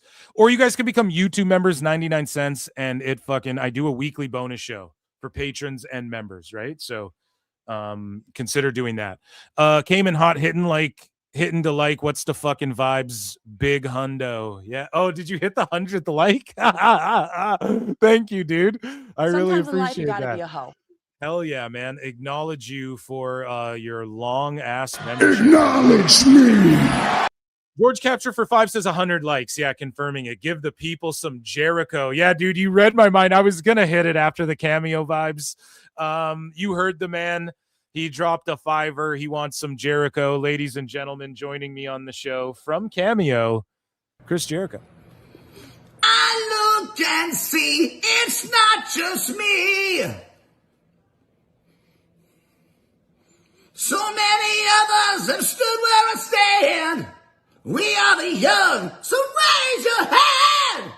They call us problem child. We spent our lives on trial. We walk an endless mile. We are the youth gone wild. We stand and we won't fall. We're one and one for all. The writing's on the wall. We are the youth gone wild. Let me get wild. Yeah.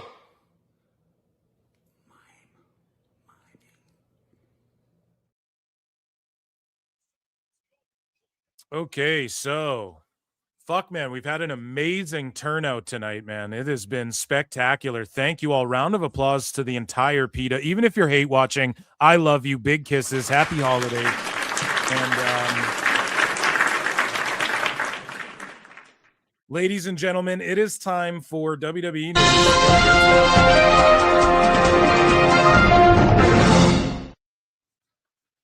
So Action Meow on Lucha Libre AAA. So Apollo Crews, Lince Dorado will be wrestling in AAA against Apollo Crews, making his return to WWE in some form or fashion in AAA though. So not on the main roster. He was away like getting his school done and all this shit. And they let him do that. And so he will be having an awesome match. It's cool that some of these like smaller flippy guys, like Apollo's a little bit older. What are you going to give him a run at the title in the main run? Maybe you could, but it's cool that they're giving them places to work in AAA. And this is a play. Like, that's the thing, dude. In Mexico, they want to see WWE superstars and they want to see even ex-WWE guys. It was always fucking badass when people leave WWE and go to Mexico or go to Japan or whatever. They want to see that shit. So yeah, it's awesome that Apollo Crews is going to be back. Speaking of back, we can't play this whole goddamn thing, but the aura he possesses is crazy. All hail Sucio Dom. So this rapper, I forget his name. I apologize greatly. I wished his name was here, but he dropped a song. Go and look it up. It's called Sucio Dom, and Dom's in it.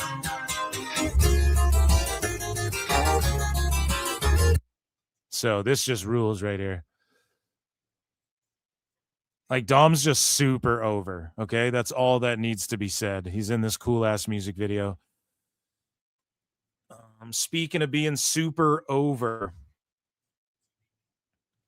Larry the dog, who's over with everybody. Everybody can come together and agree that Larry fucking rules. And he announced that Larry the dog has passed away. And yeah, deep condolences. Wrestle Pierce wrote, deepest condolences. I agree with that sentiment. So CM Punk says the grief we carry is the price we pay for unconditional love. Our little Larry crossed the rainbow bridge, wrapped tightly in our arms. He was safe and happy, surrounded by love. We rescued Larry from posh Chicago in 2015 and changed our lives. Could never in 1 million years find the words to properly express how much we loved him, nor how much joy he brought us. Nothing I write, no pictures I post would do him justice. He lived a long, amazing life. And our boy is at rest, and the house is quiet. You can still hear the jingle of his little necklace. Yeah, dude, when your pet passes away, or like if you've ever had to put a sick pet down who just like, you know, I had a little dog once, me and my wife did, that was just holding on, you know, and it was like, okay, it's time. Like, it's like selfish of us to make her. She's so old now. It's like getting bad. I'm not going to get into details, but it was, and then you just like, and then they're just not there. And you're like, fuck, you know, like you notice it. It's the saddest shit. It is, man. Best energies. Larry the dog will live in infamy, more over than fucking 80% of the pro wrestling business in general as a whole, you know? So yeah, very, very, very sad. Speaking of sad, we had and being over. Here's where sad meets being over, I guess. This is where those two roads intersect. Okay? And Jey Uso, you know, he throws a bit of a tantrum here. And he's been doing that now that he's been super over as Yeet Man. You know, he's super Yeet. And LA Knight botches this fucking running up the rope botch after we just watched on the show him botching a bunch. Yeah. We watched compilations on the same show of LA Knight and Jey Uso botching a bunch. They're facing each other in this match. The match was good besides this one botch, more or less, right? And so let's play this clip. Injured here. The Mega Star Bots nailing the Megaplex. The Megaplex indeed. So they call that the Megaplex. You know, LA Knight slips. I think he went for the middle rope this time as well instead of the top, but then he slipped on it. And, you know, there's been rumors of fucking LA Knight having heat on him. for like a while now. Whether that's true or not, I've heard enough of them to believe it to some degree that maybe someone, you know, it's always like, oh, it's his attire. He doesn't trust people. He botches. He botched this spot in the Rumble. There's always theories about Wrestling's not fake! And so LA Knight here like botches this superplex or whatever. Jey Uso gets visibly mad. Like, watch this. He doesn't really sell it. Megaplex indeed! Remember the damage that Jey... But he throws a tantrum, rolls over, goes on his back. And why? Is it because he doesn't want people like calling him Botch Machine? Does he have heat with LA Knight in some form or fashion? Was he mad that LA Knight was going over on him? Does he feel like he's not? I have no clue. Where's that little temper tantrum come from? I think someone pointed out another time he did this as well. 48 hours ago, injured. So again, LA Knight needs to stop doing this move. That's first and foremost. And if trust is an issue, start trusting people. Jay, get your shit together, bud. Like, why the fuck are you throwing tantrums like that? And I get it, though. You're in the heat of the moment. You don't want shit to look sloppy shop. Now, I'm willing to give Jay the benefit of the doubt. Like, okay, maybe he's mad because the literal week before he's getting called fucking Botch Machine, him and LA Knight both in the IWC, and then they botch a spot. Maybe he's mad at like both of them, like as a team, like, fuck, man, we fucked this. I'm mad at myself. We fucked this up. But if he's throwing a tantrum because someone fucked up on him, it's like, Jay, you've botched a bunch, buddy. You're not the guy who can get mad at LA Knight. So it's interesting. Who knows? I'm not trying to spread rumors, but is there heat on people backstage in WWE? It's something to keep an eye on. And another instance of that we broke down earlier, Damian Priest went from being world heavyweight champion to wrestling on Main Event in the span of just 1 year. Now, WWE, I think their dark matches just go on Main Event because people, like, do they do any dark matches anymore? Or are they all just on Main Event? I have no clue. Now, there's rumors and innuendo out there. At least JJ saying that there's fucking, you know, he, at least on our show, JJ said it. On my show here, JJ said it, that, or on the show we did together. It might have been his show. I can't remember where we had the conversation. It may have been multiple shows. Who fucking knows? I don't know. Lex, which was it? I don't know. Me neither. Okay. Did Lex work? Goddamn. I don't know. Yeah, me neither. So the point I'm getting at, if there's heat when it comes to Priest and all the people he's been dating, and then Lola Vice, if there's real heat there, if those rumors are fucking true, which I don't know, all of a sudden he shows up on Main Event. It's like, damn, it's hard to argue. It's like, because that's how they traditionally punish you in wrestling. You go down the card. Cena just talked about this on his little dun, dun, dun, dun moment on Raw, where they like the last time is now moment, and then they give that little excerpt of that interview he did. And they do like a motivational quote. He's like, yeah, I went on this Saturday show, Velocity, and where traditionally you'd look at that as a demotion, I looked at it as like, okay, let's get to work. That's what John Cena had to say. But so it's not like I'm making this up, right? You guys we can all agree in chat. No, sickos, wackos, TNA holes alike. We can all agree. Does that not seem kind of punishment Martinez, pun intended, right? Is that not punishment for him to end up on, maybe not punishment, like you're in trouble, but has he not floated down the ranks here pretty quickly? I think that's wild. This is some Karrion Kross shit. Look where Karrion Kross is at. That's all I'm saying. And Karrion Kross wasn't even world champ. Priest was world champ. So again, I don't want to start rumors. I don't want to speculate on I don't care who he's dating. He could date all the girls in the world. Good on him. You know what I mean? He was trying to beat those bisexual Undertaker accusations, I think. And shout out Kit Wilson, right? Like, he's getting time on Main Event. I don't know, for a Kit Wilson, to me, I'm like, okay, they see big things in Kit Wilson. They're getting him ready. I don't know, though. They do less house shows. And then Main Event, is that a demotion? I don't know. It seems like it could possibly be.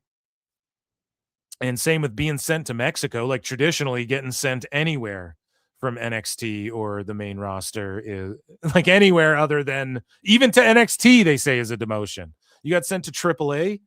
So if we're to believe JJ, like, hey, he's like, hey man, that's a demotion in wrestling, bro. I booked this shit. And it's like, all right, fucking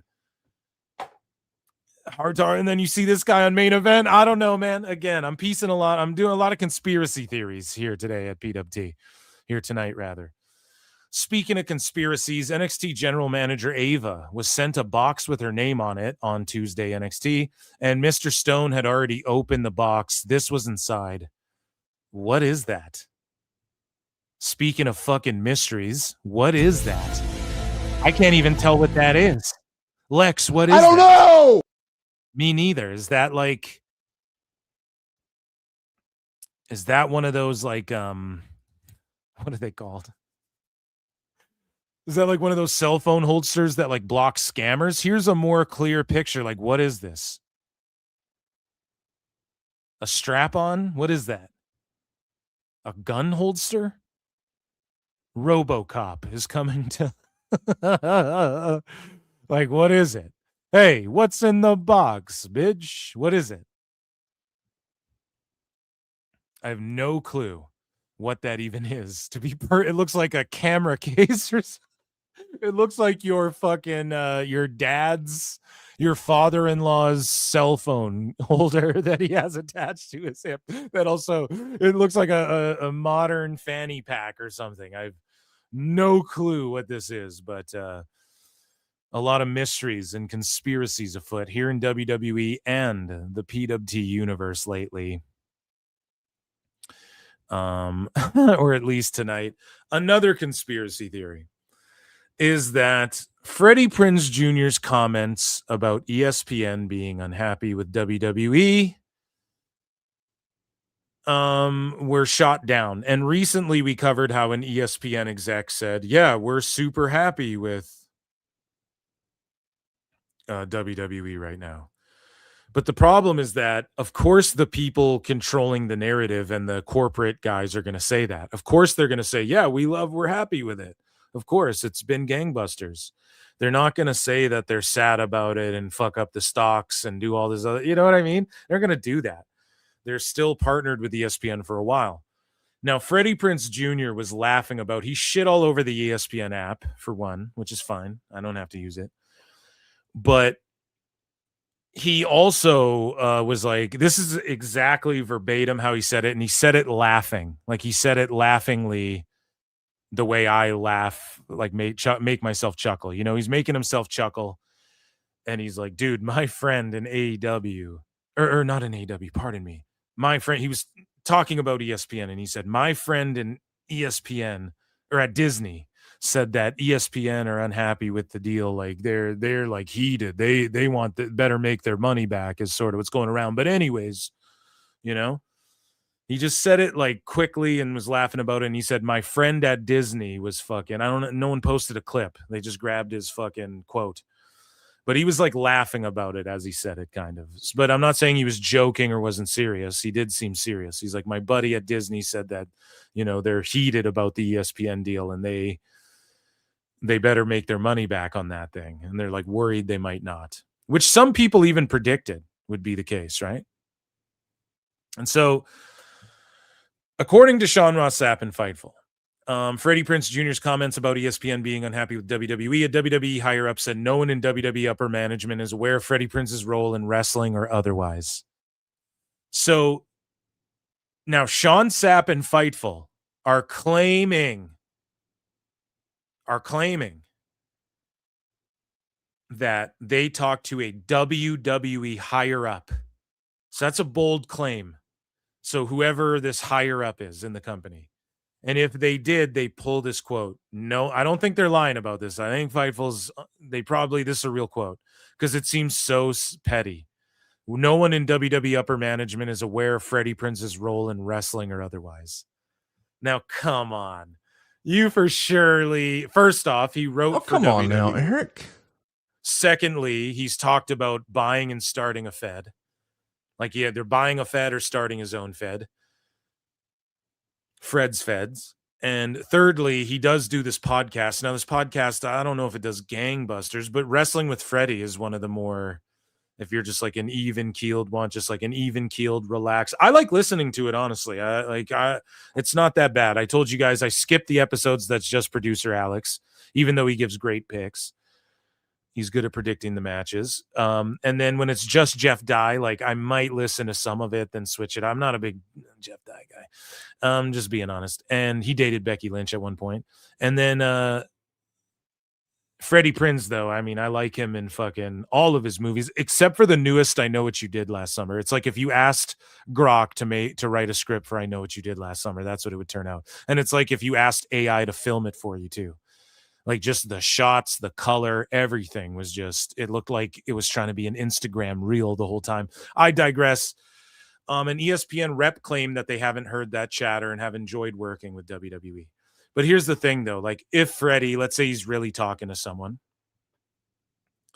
they're going to tell him what the water cooler talk is. They're not going to tell him like the public statement. We can't just take billionaire and shady deal guy and, hey, we're all doing deals and wheeling and dealing and running and gunning in Hollywood and the entertainment business. You're going to take all those fuckers, what they have to say at face value.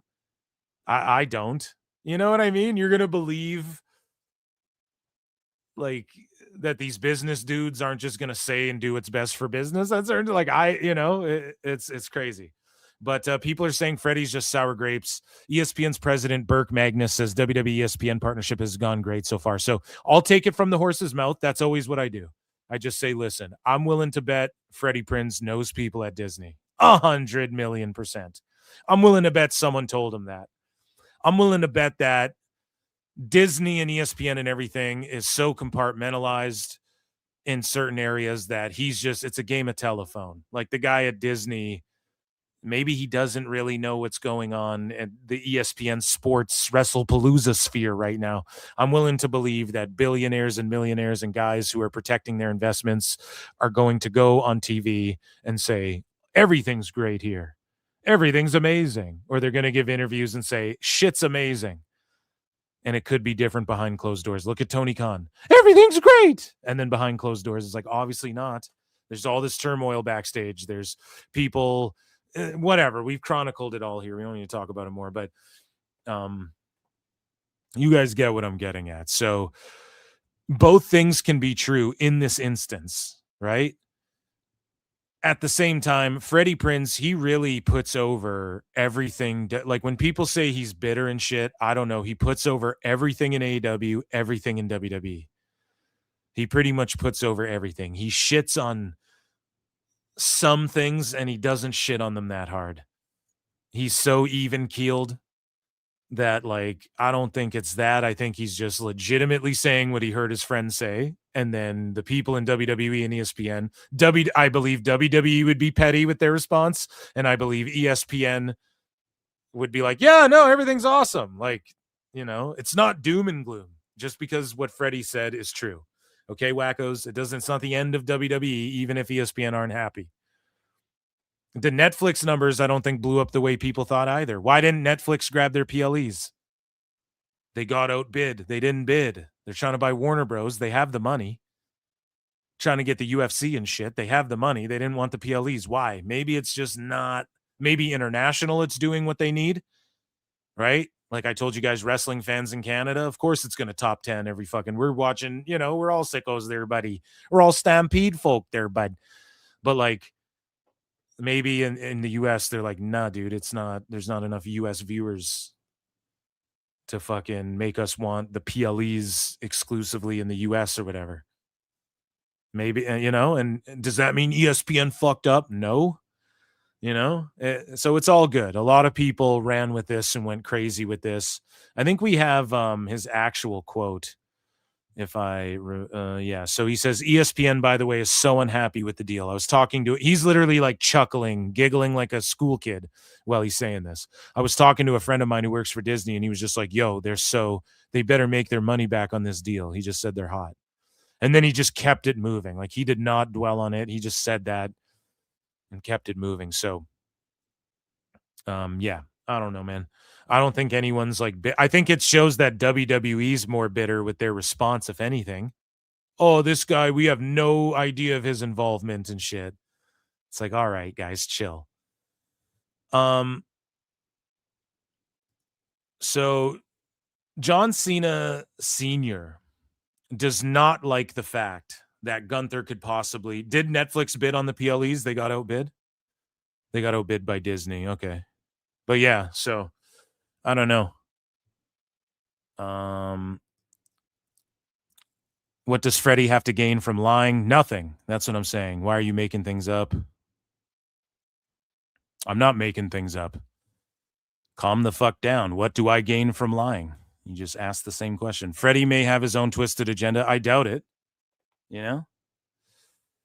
know? And are more people tuning into his pod because of it? I don't know. Maybe. I don't know about all that. He hasn't been on it for like a month either, so he came in hot this ep.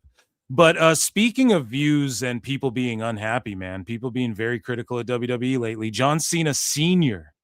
does not like the fact Gunther could possibly be his son's final match of all time. He doesn't need the rub. All Access podcast. So maybe he's right about. Here's the thing. I don't like the finalists either. I don't like the 4 guys that it could be. It's either got to be. I wanted it to be like Trick or even Joe Hendry. I was like, he's kind of old, dude. I wanted it to be Mello. My buddy JJ really convinced me like Mello's the fucking truth. Like it's been written in the stone that it was supposed to go down this way. But John Cena Sr. is naming names like Edge and shit. I think people wanted to see him like do that, wrestle just like a farewell tour. I get it though. You got to give it to somebody like younger. But I was even pulling for The Miz more than anyone else. If it's not going to be him giving it to someone younger, it's got to be him wrestling like someone that he's had a bunch of matches with. John Cena Sr. lists some names here. I agree with most of them that I'd prefer.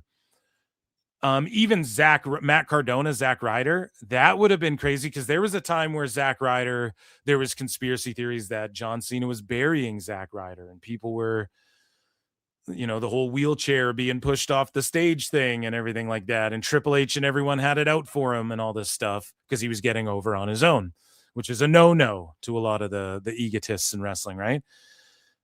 So even Zack Ryder, I would have popped hard for that. Like Zack Ryder versus fucking Cena. If it's not going to be the future, it should be like the greatest hits. Another one, you don't go out and copy the match he did with AJ, but just one of his great rivals, one of his great opponents.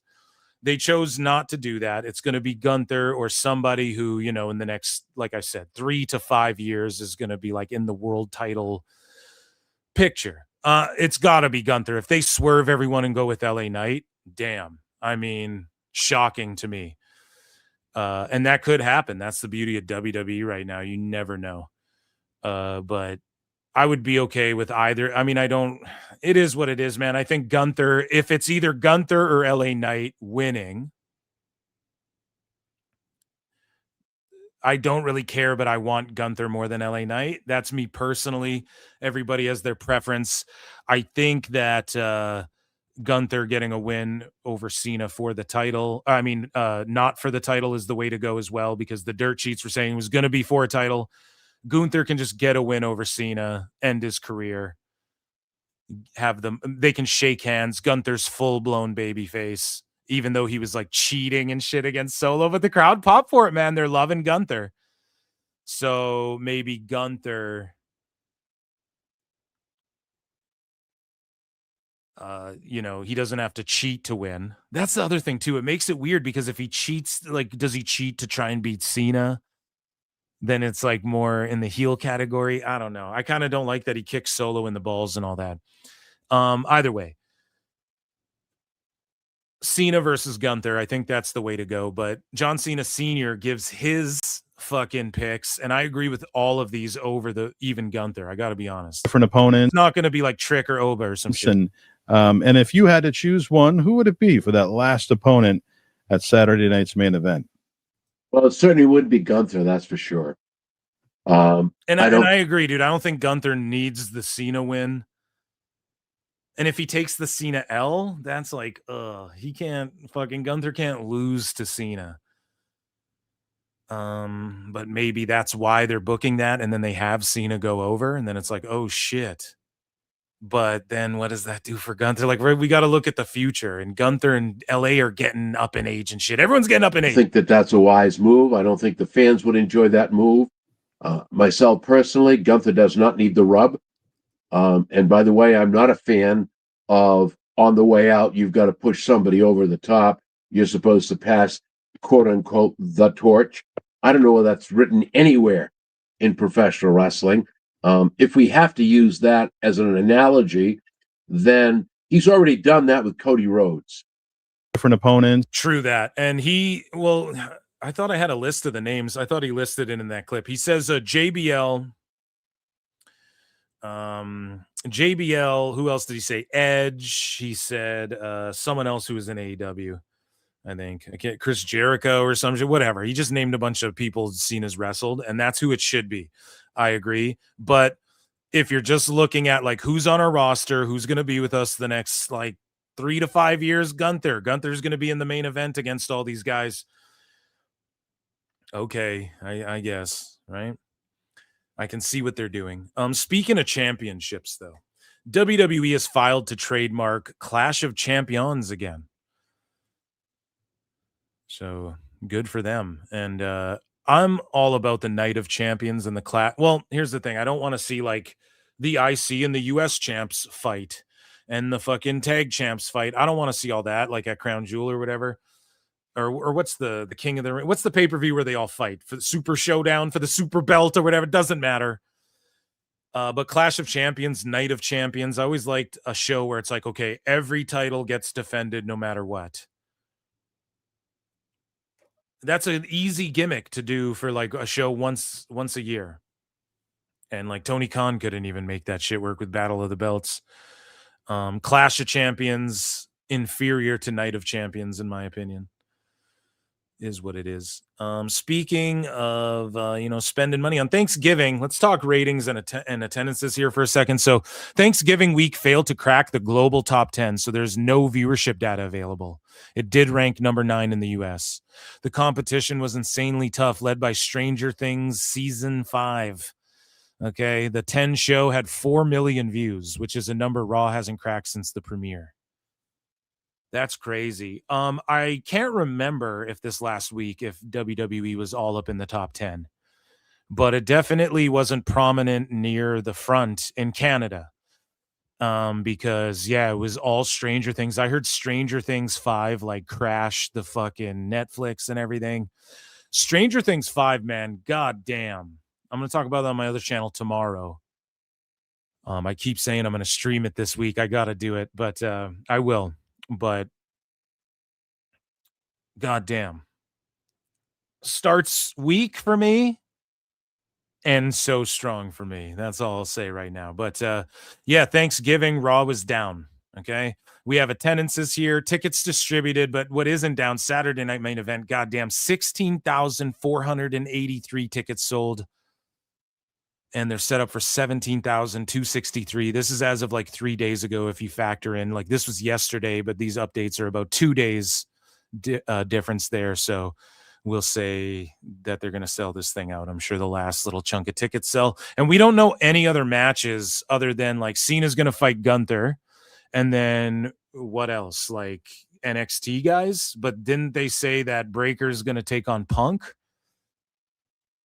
Or is that the wrong date? They were talking about someday, December 3rd, January 5th. I don't fucking remember. But if that's on Saturday night main event, then yeah, they were talking about an NXT, like a young star showcase. Where does that go down, I wonder? We have NXT Deadline. They've distributed 1,800 tickets. The current setup, 2,000. So the last update was 7 days ago. About a week ago, and there's only 2,000 seats on the map, so hopefully they can fill it up. 66. So to go to an NXT show, you're paying goddamn near $70. AEW Dynamite's like $30 for a ticket. It's damn near 70 to see NXT and possibly TNA. Like that's how poppin' NXT and TNA are right now. And so San Antonio, Texas. So it's only set up for, okay. So that's why I was sitting here like, why haven't they sold more tickets to this? It's like fucking Dynamite numbers, but yeah, I guess they filled this thing up. So that's good, man. And NXT Deadline should be good. I think that's this Saturday. So we'll be watching that here at PWT Sicko Saturday. Make sure you tuned in. And that'll be fun. Speaking of which, we have Ricky Saints taking on Obafemi for the championship. I'm not going to lie. I'm kind of pissed that Obafemi and Joe Hendry aren't on the fucking main roster. And they keep doing this thing where everyone's like, Obafemi's got to get called up. And then he's just never called up. And it's like, okay, at what point do we, I'm not trying to pull a Tryon Bryan here and say like, we need to make him world champion, Luthez. But I think they're just banking on because the guy's so young, right? Like Obafemi, because of his size and how over he's gotten and how his gimmick is like, dude, how do you top this? You know what I mean? He's not going to run through guys like this on the main roster. He's going to be a devastating force, but he's not going to beat like Bronson Reed and Braun Breaker and Cody Rhodes this way and shit like that. You know, he's not going to run through Punk the way he runs through. He'll still be a powerhouse, but there's guys like bigger than him. So his NXT run, like you're not going to replicate that. I think it'll be a little harder to get him over because of that. They'll give him some destruction spots and shit, but we already have guys like that. And he's 20. I don't even think he's 30. I think he's like 28. He's like 27 or 28. I think, right? Obafemi? I don't even think he's 30 yet, dude. So that's got to be all it is. They're just like, man, it's what I'm saying. We just push these guys later. You know, he's not even 30. Give him till he's 30, then we'll call him up. They might call Ricky Saints up before Obafemi gets called up. But either way, the men's Iron Survivor Challenge, a match that's gotten over with me. Again, it was something that when it first became a thing, I was like, oh, this is kind of feels TNA-ish, but nah, it works. And it's gotten over with me. And we have some of the guys from Dark State like breaking off from their crew. Miles Bourne, we have Javon Evans, we got Leon Slater, and we got Joe Hendry in that thing. So that's a TNA NXT specialty right there. The Women's Iron Survivor Challenge, Lola Vice, you got all the gals in there. Sol Ruka, Jordan Grace is in that thing. So again, a little TNA NXT mashup. I'm not even giving picks yet. Let's breeze through this here. Tatum Paxley versus Izzy Dame. And then obviously Paxley clawing her way back to the title eventually. And then you have the NXT North American Championship, Mr. Iguana and La Yesca. And of course, they're in San Antonio, Texas. So you're going to break out a little bit of lucha action. And yeah, you have Ethan Page, the ego, man. He fucking rules. And again, he's a guy. I want to see him get called up, but he's doing such great shit with the North American title and his stuff in Mexico. The little bit he's been over there. And they've teased him on the main roster like a bunch of times already. It's like people know who he is because he's just like randomly there with Chelsea Green or like randomly there in a Punk segment or whatever the fuck. So Ethan Page, man, he's going to be big shit eventually in WWE. And again, he's older. So like, the fuck do you pull the trigger on that guy? Speaking of Punk, he has joined the cast of the Netflix rom-com based on the Catherine Center novel, The Bodyguard. So isn't there already a rom-com called The Bodyguard? So is this just like the Netflix version of that? That's cool. He's getting tons of roles. Good for Punk. He's crushing it. He was just one of the Zebros. That Zootopia 2 movie, like, broke records, beat fucking Wicked 2, Wicked for Good in just its opening weekend or whatever, globally. So apparently that's like a smash hit. Speaking of smash hit, goddamn, we've had like 400 motherfuckers watching all night, man. You guys rule. Moving along here. Andrew Schultz, speaking of Netflix and Cringe and cringy comedians and shit we were talking about her, and Too Lazy to Try and Akash Singh, right? Andrew Schultz has made a strong impression with many people in WWE. Expect to see more of Schultz featured in WWE programming moving forward.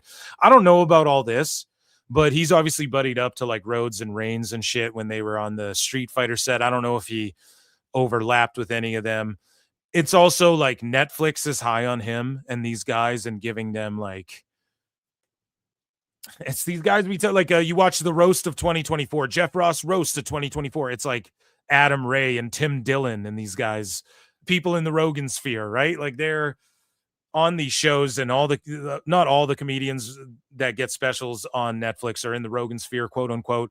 But like Schultz is one of them, and he's one of these guys who's like, man, we're canceled and blah blah blah. Then Netflix swooped in, and then he's like just on Netflix now, and I think he might be on that Tires show with Shane Gillis. Maybe he's not. I haven't seen it, but either way, apparently Schultz has made a strong impression backstage. Whether this is true or not, I don't know, but it's more of that like Netflix integration with WWE, the synergy and the fucking certain people. That's why he's in certain movie roles that also wrestlers are in and shit like that. You guys know what I'm saying?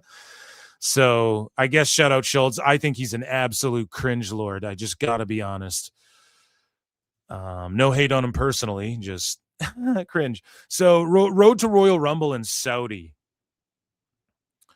They're in Leipzig, Germany. So they're in Germany, Scotland, Denmark, Germany, England, Poland, England, Northern Ireland, Belgium, and that's Raw for house shows and SmackDowns. 2 SmackDowns, 2 Raws, myriad house shows, and they are all over Europe there. And then they head out to Saudi Arabia for the Rumble. That's going to be weird, chat, but I'm looking forward to it, you know?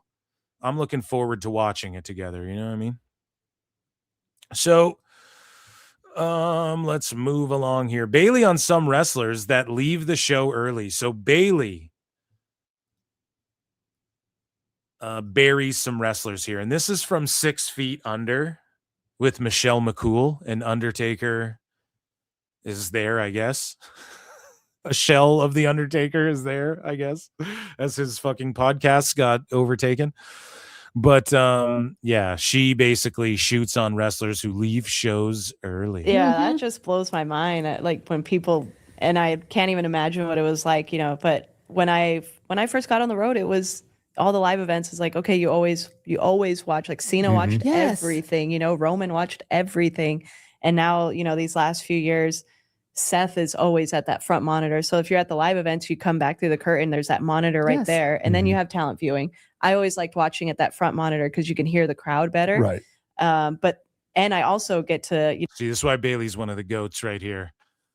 And yeah, shout out 6 Feet Under and Fanatic. You know, when people come back, they ask Seth, like, oh, what'd you think? And then I could hear what he's saying to them. So like, okay, I'm learning too. Wow. But then, you know, lately there's some people who just leave and it's like, then Seth comes back from the main event and nobody's there. Yes. Like that is like, what? You just asked for his advice and now nobody's here? That drives me crazy. Or if some people aren't. Yeah, and in AEW, Punk accused them of doing the same shit. That's more the culture. I don't know if it's like that in TNA, but TNA seems to have like a super strong locker room going into this new like AMC era as well. So I'm really excited for them to get covered like more and more. And maybe we'll hear some drummers going on there, right? But it is disappointing to hear that. People should be locked in. I mean, I don't know. It's picture it like you're on the Lakers and you're like, oh, I'm not even going to watch the fucking game. I'm just not going to show up. I'm not even going to sit on the bench. I'm just nothing, you know? You're injured and it's like, peace out. I'm just gone. You know, like you're right there, man. You got to watch your team. You got to know the ins and outs of the TV show as a whole. That would be, I don't know. That's maybe some people are just like, nah, fuck it. It's a check and I just come and get physical and go. But, yeah. On the show, you know, they just take off and I just can't. I don't know. It's hard to had fathom. This, yeah. I have this conversation with some people and I just don't get it. But it's different. And I don't know what's missing or if there's something like, for me, it's like what you're saying, you tell Kaya, is like, I'm trying to lead by example. So like, I would hope that some of the girls see that I'm still here or I'm not booked, but I'm in Gorilla, or I'm not booked, but I'm watching the girls matches no matter what. And that would be like, oh, maybe I should stay too. Some may think like that, some may not, but I mean, look, I've never Yeah, there's nothing that forces you to stay, and people Yeah, that just understand blows that. my mind. But she's making a great point. Like, how are you going to ask Seth for advice, and then his match goes on, and then you don't even fucking watch it? It's like all for show. You know, it's like everything's fake. Or something. You don't really care about his advice. You're just doing it because you're seeing him sitting in Gorilla, and then he goes out there to wrestle, and you don't watch him apply the shit he might have told you. Damn, Trips, get your fucking locker room in order, bud. You got Uso throwing tantrums. You got ESPN's hot. You got fucking no. We just turned anti WWE. No, honestly though, overall, WWE has been putting on some fucking shows where you're like, this is why I'm a WWE fan. Like some of the John Cena shit, people boo-boo all over it. I fucking loved when he won the IC title. Like that was so incredible to me. Like that's just a moment I'll never forget. I popped so hard for that shit. And so WWE's cooking right now. But yeah, we're going to keep them honest here at TWT, okay? That's for sure. Okay, guys. We did an amazing show. It's like almost 4 hours. We'll do Sickos on Sicko Saturday. We'll start Sicko Saturday before NXT Deadline. We'll do the Sicko segment, okay? It's an awesome one. I promise you. There's lots of good shit in there. And what's chat saying? TNA starting at 9 p.m. every Thursday. Yeah, dude. I know. 9 p.m. Eastern is when it starts every Thursday in the new year. So I don't think until the 15th. I want to thank everybody, guys. Hit like, hit subscribe again. Patreon.com/Pro Wrestle Times if you want to support PWT.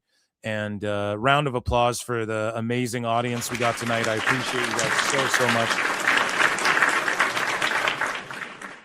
And yeah, check me out on the Phil Marks Out channel. I need to do a Stranger Things stream where I talk about the first 4 episodes. So just keep your eyes peeled there, either Thursday or Friday.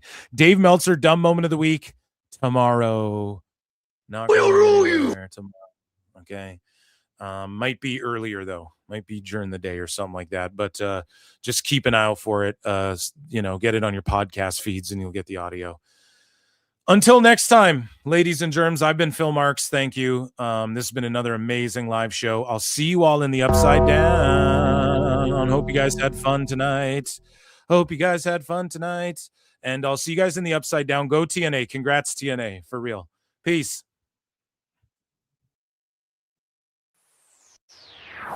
I look and see it's not just me. Jeff, why do you insist on doing this dumb internet shit on TV? I look and see it's not just me. This place is a fucking joke, man. You're a clown. I quit. So many of us have stood where I stand. We are the young, so raise your hand. So many of us have stood where I stand. We are the young, so raise your hand. They call us problem child. We spend our lives on trial. We walk an endless mile. We are the youth gone wild. We stand and we won't fall. We're 1 and 1 for all. The writing's on the wall. We are the youth gone wild. No. It doesn't make logical sense. But it makes yes, of course. But it makes wrestling booking sense. Of course, this makes no sense. Of course, okay, it makes no sense. However, in pro wrestling booking, which often makes no sense, it would do that. It's about making money. It's not about anything else. Wrestling's always been about making money first and foremost. That's it. Yes, I look and see it's not just me. Last weekend was the greatest weekend in AEW history. This is the greatest week. I look and see it's not just me. Security, my safety, my life was in danger at a wrestling show. So many of us have stood where I stand. We are the young, so raise your hand. So many of us have stood where I stand. We are the young, so raise your hand. They call us problem child. We spend our lives on trial. We walk an endless smile. We are the youth gone wild. We stand, we won't fall. We're 1-1 for all. The writing's on the wall. We are the youth gone wild. We call us brother child. We spend our lives on trial. We walk an endless smile. We are the youth gone wild. We stand, we won't fall. We're 1-1 for all. The writing's on the wall. We are the youth gone wild. Get wild! Yeah! If you're familiar with how we do things often here on these Wednesdays, it's a lot like one of my favorite movies, Time Cop. What? Fuck you. Fuck you. Yeah!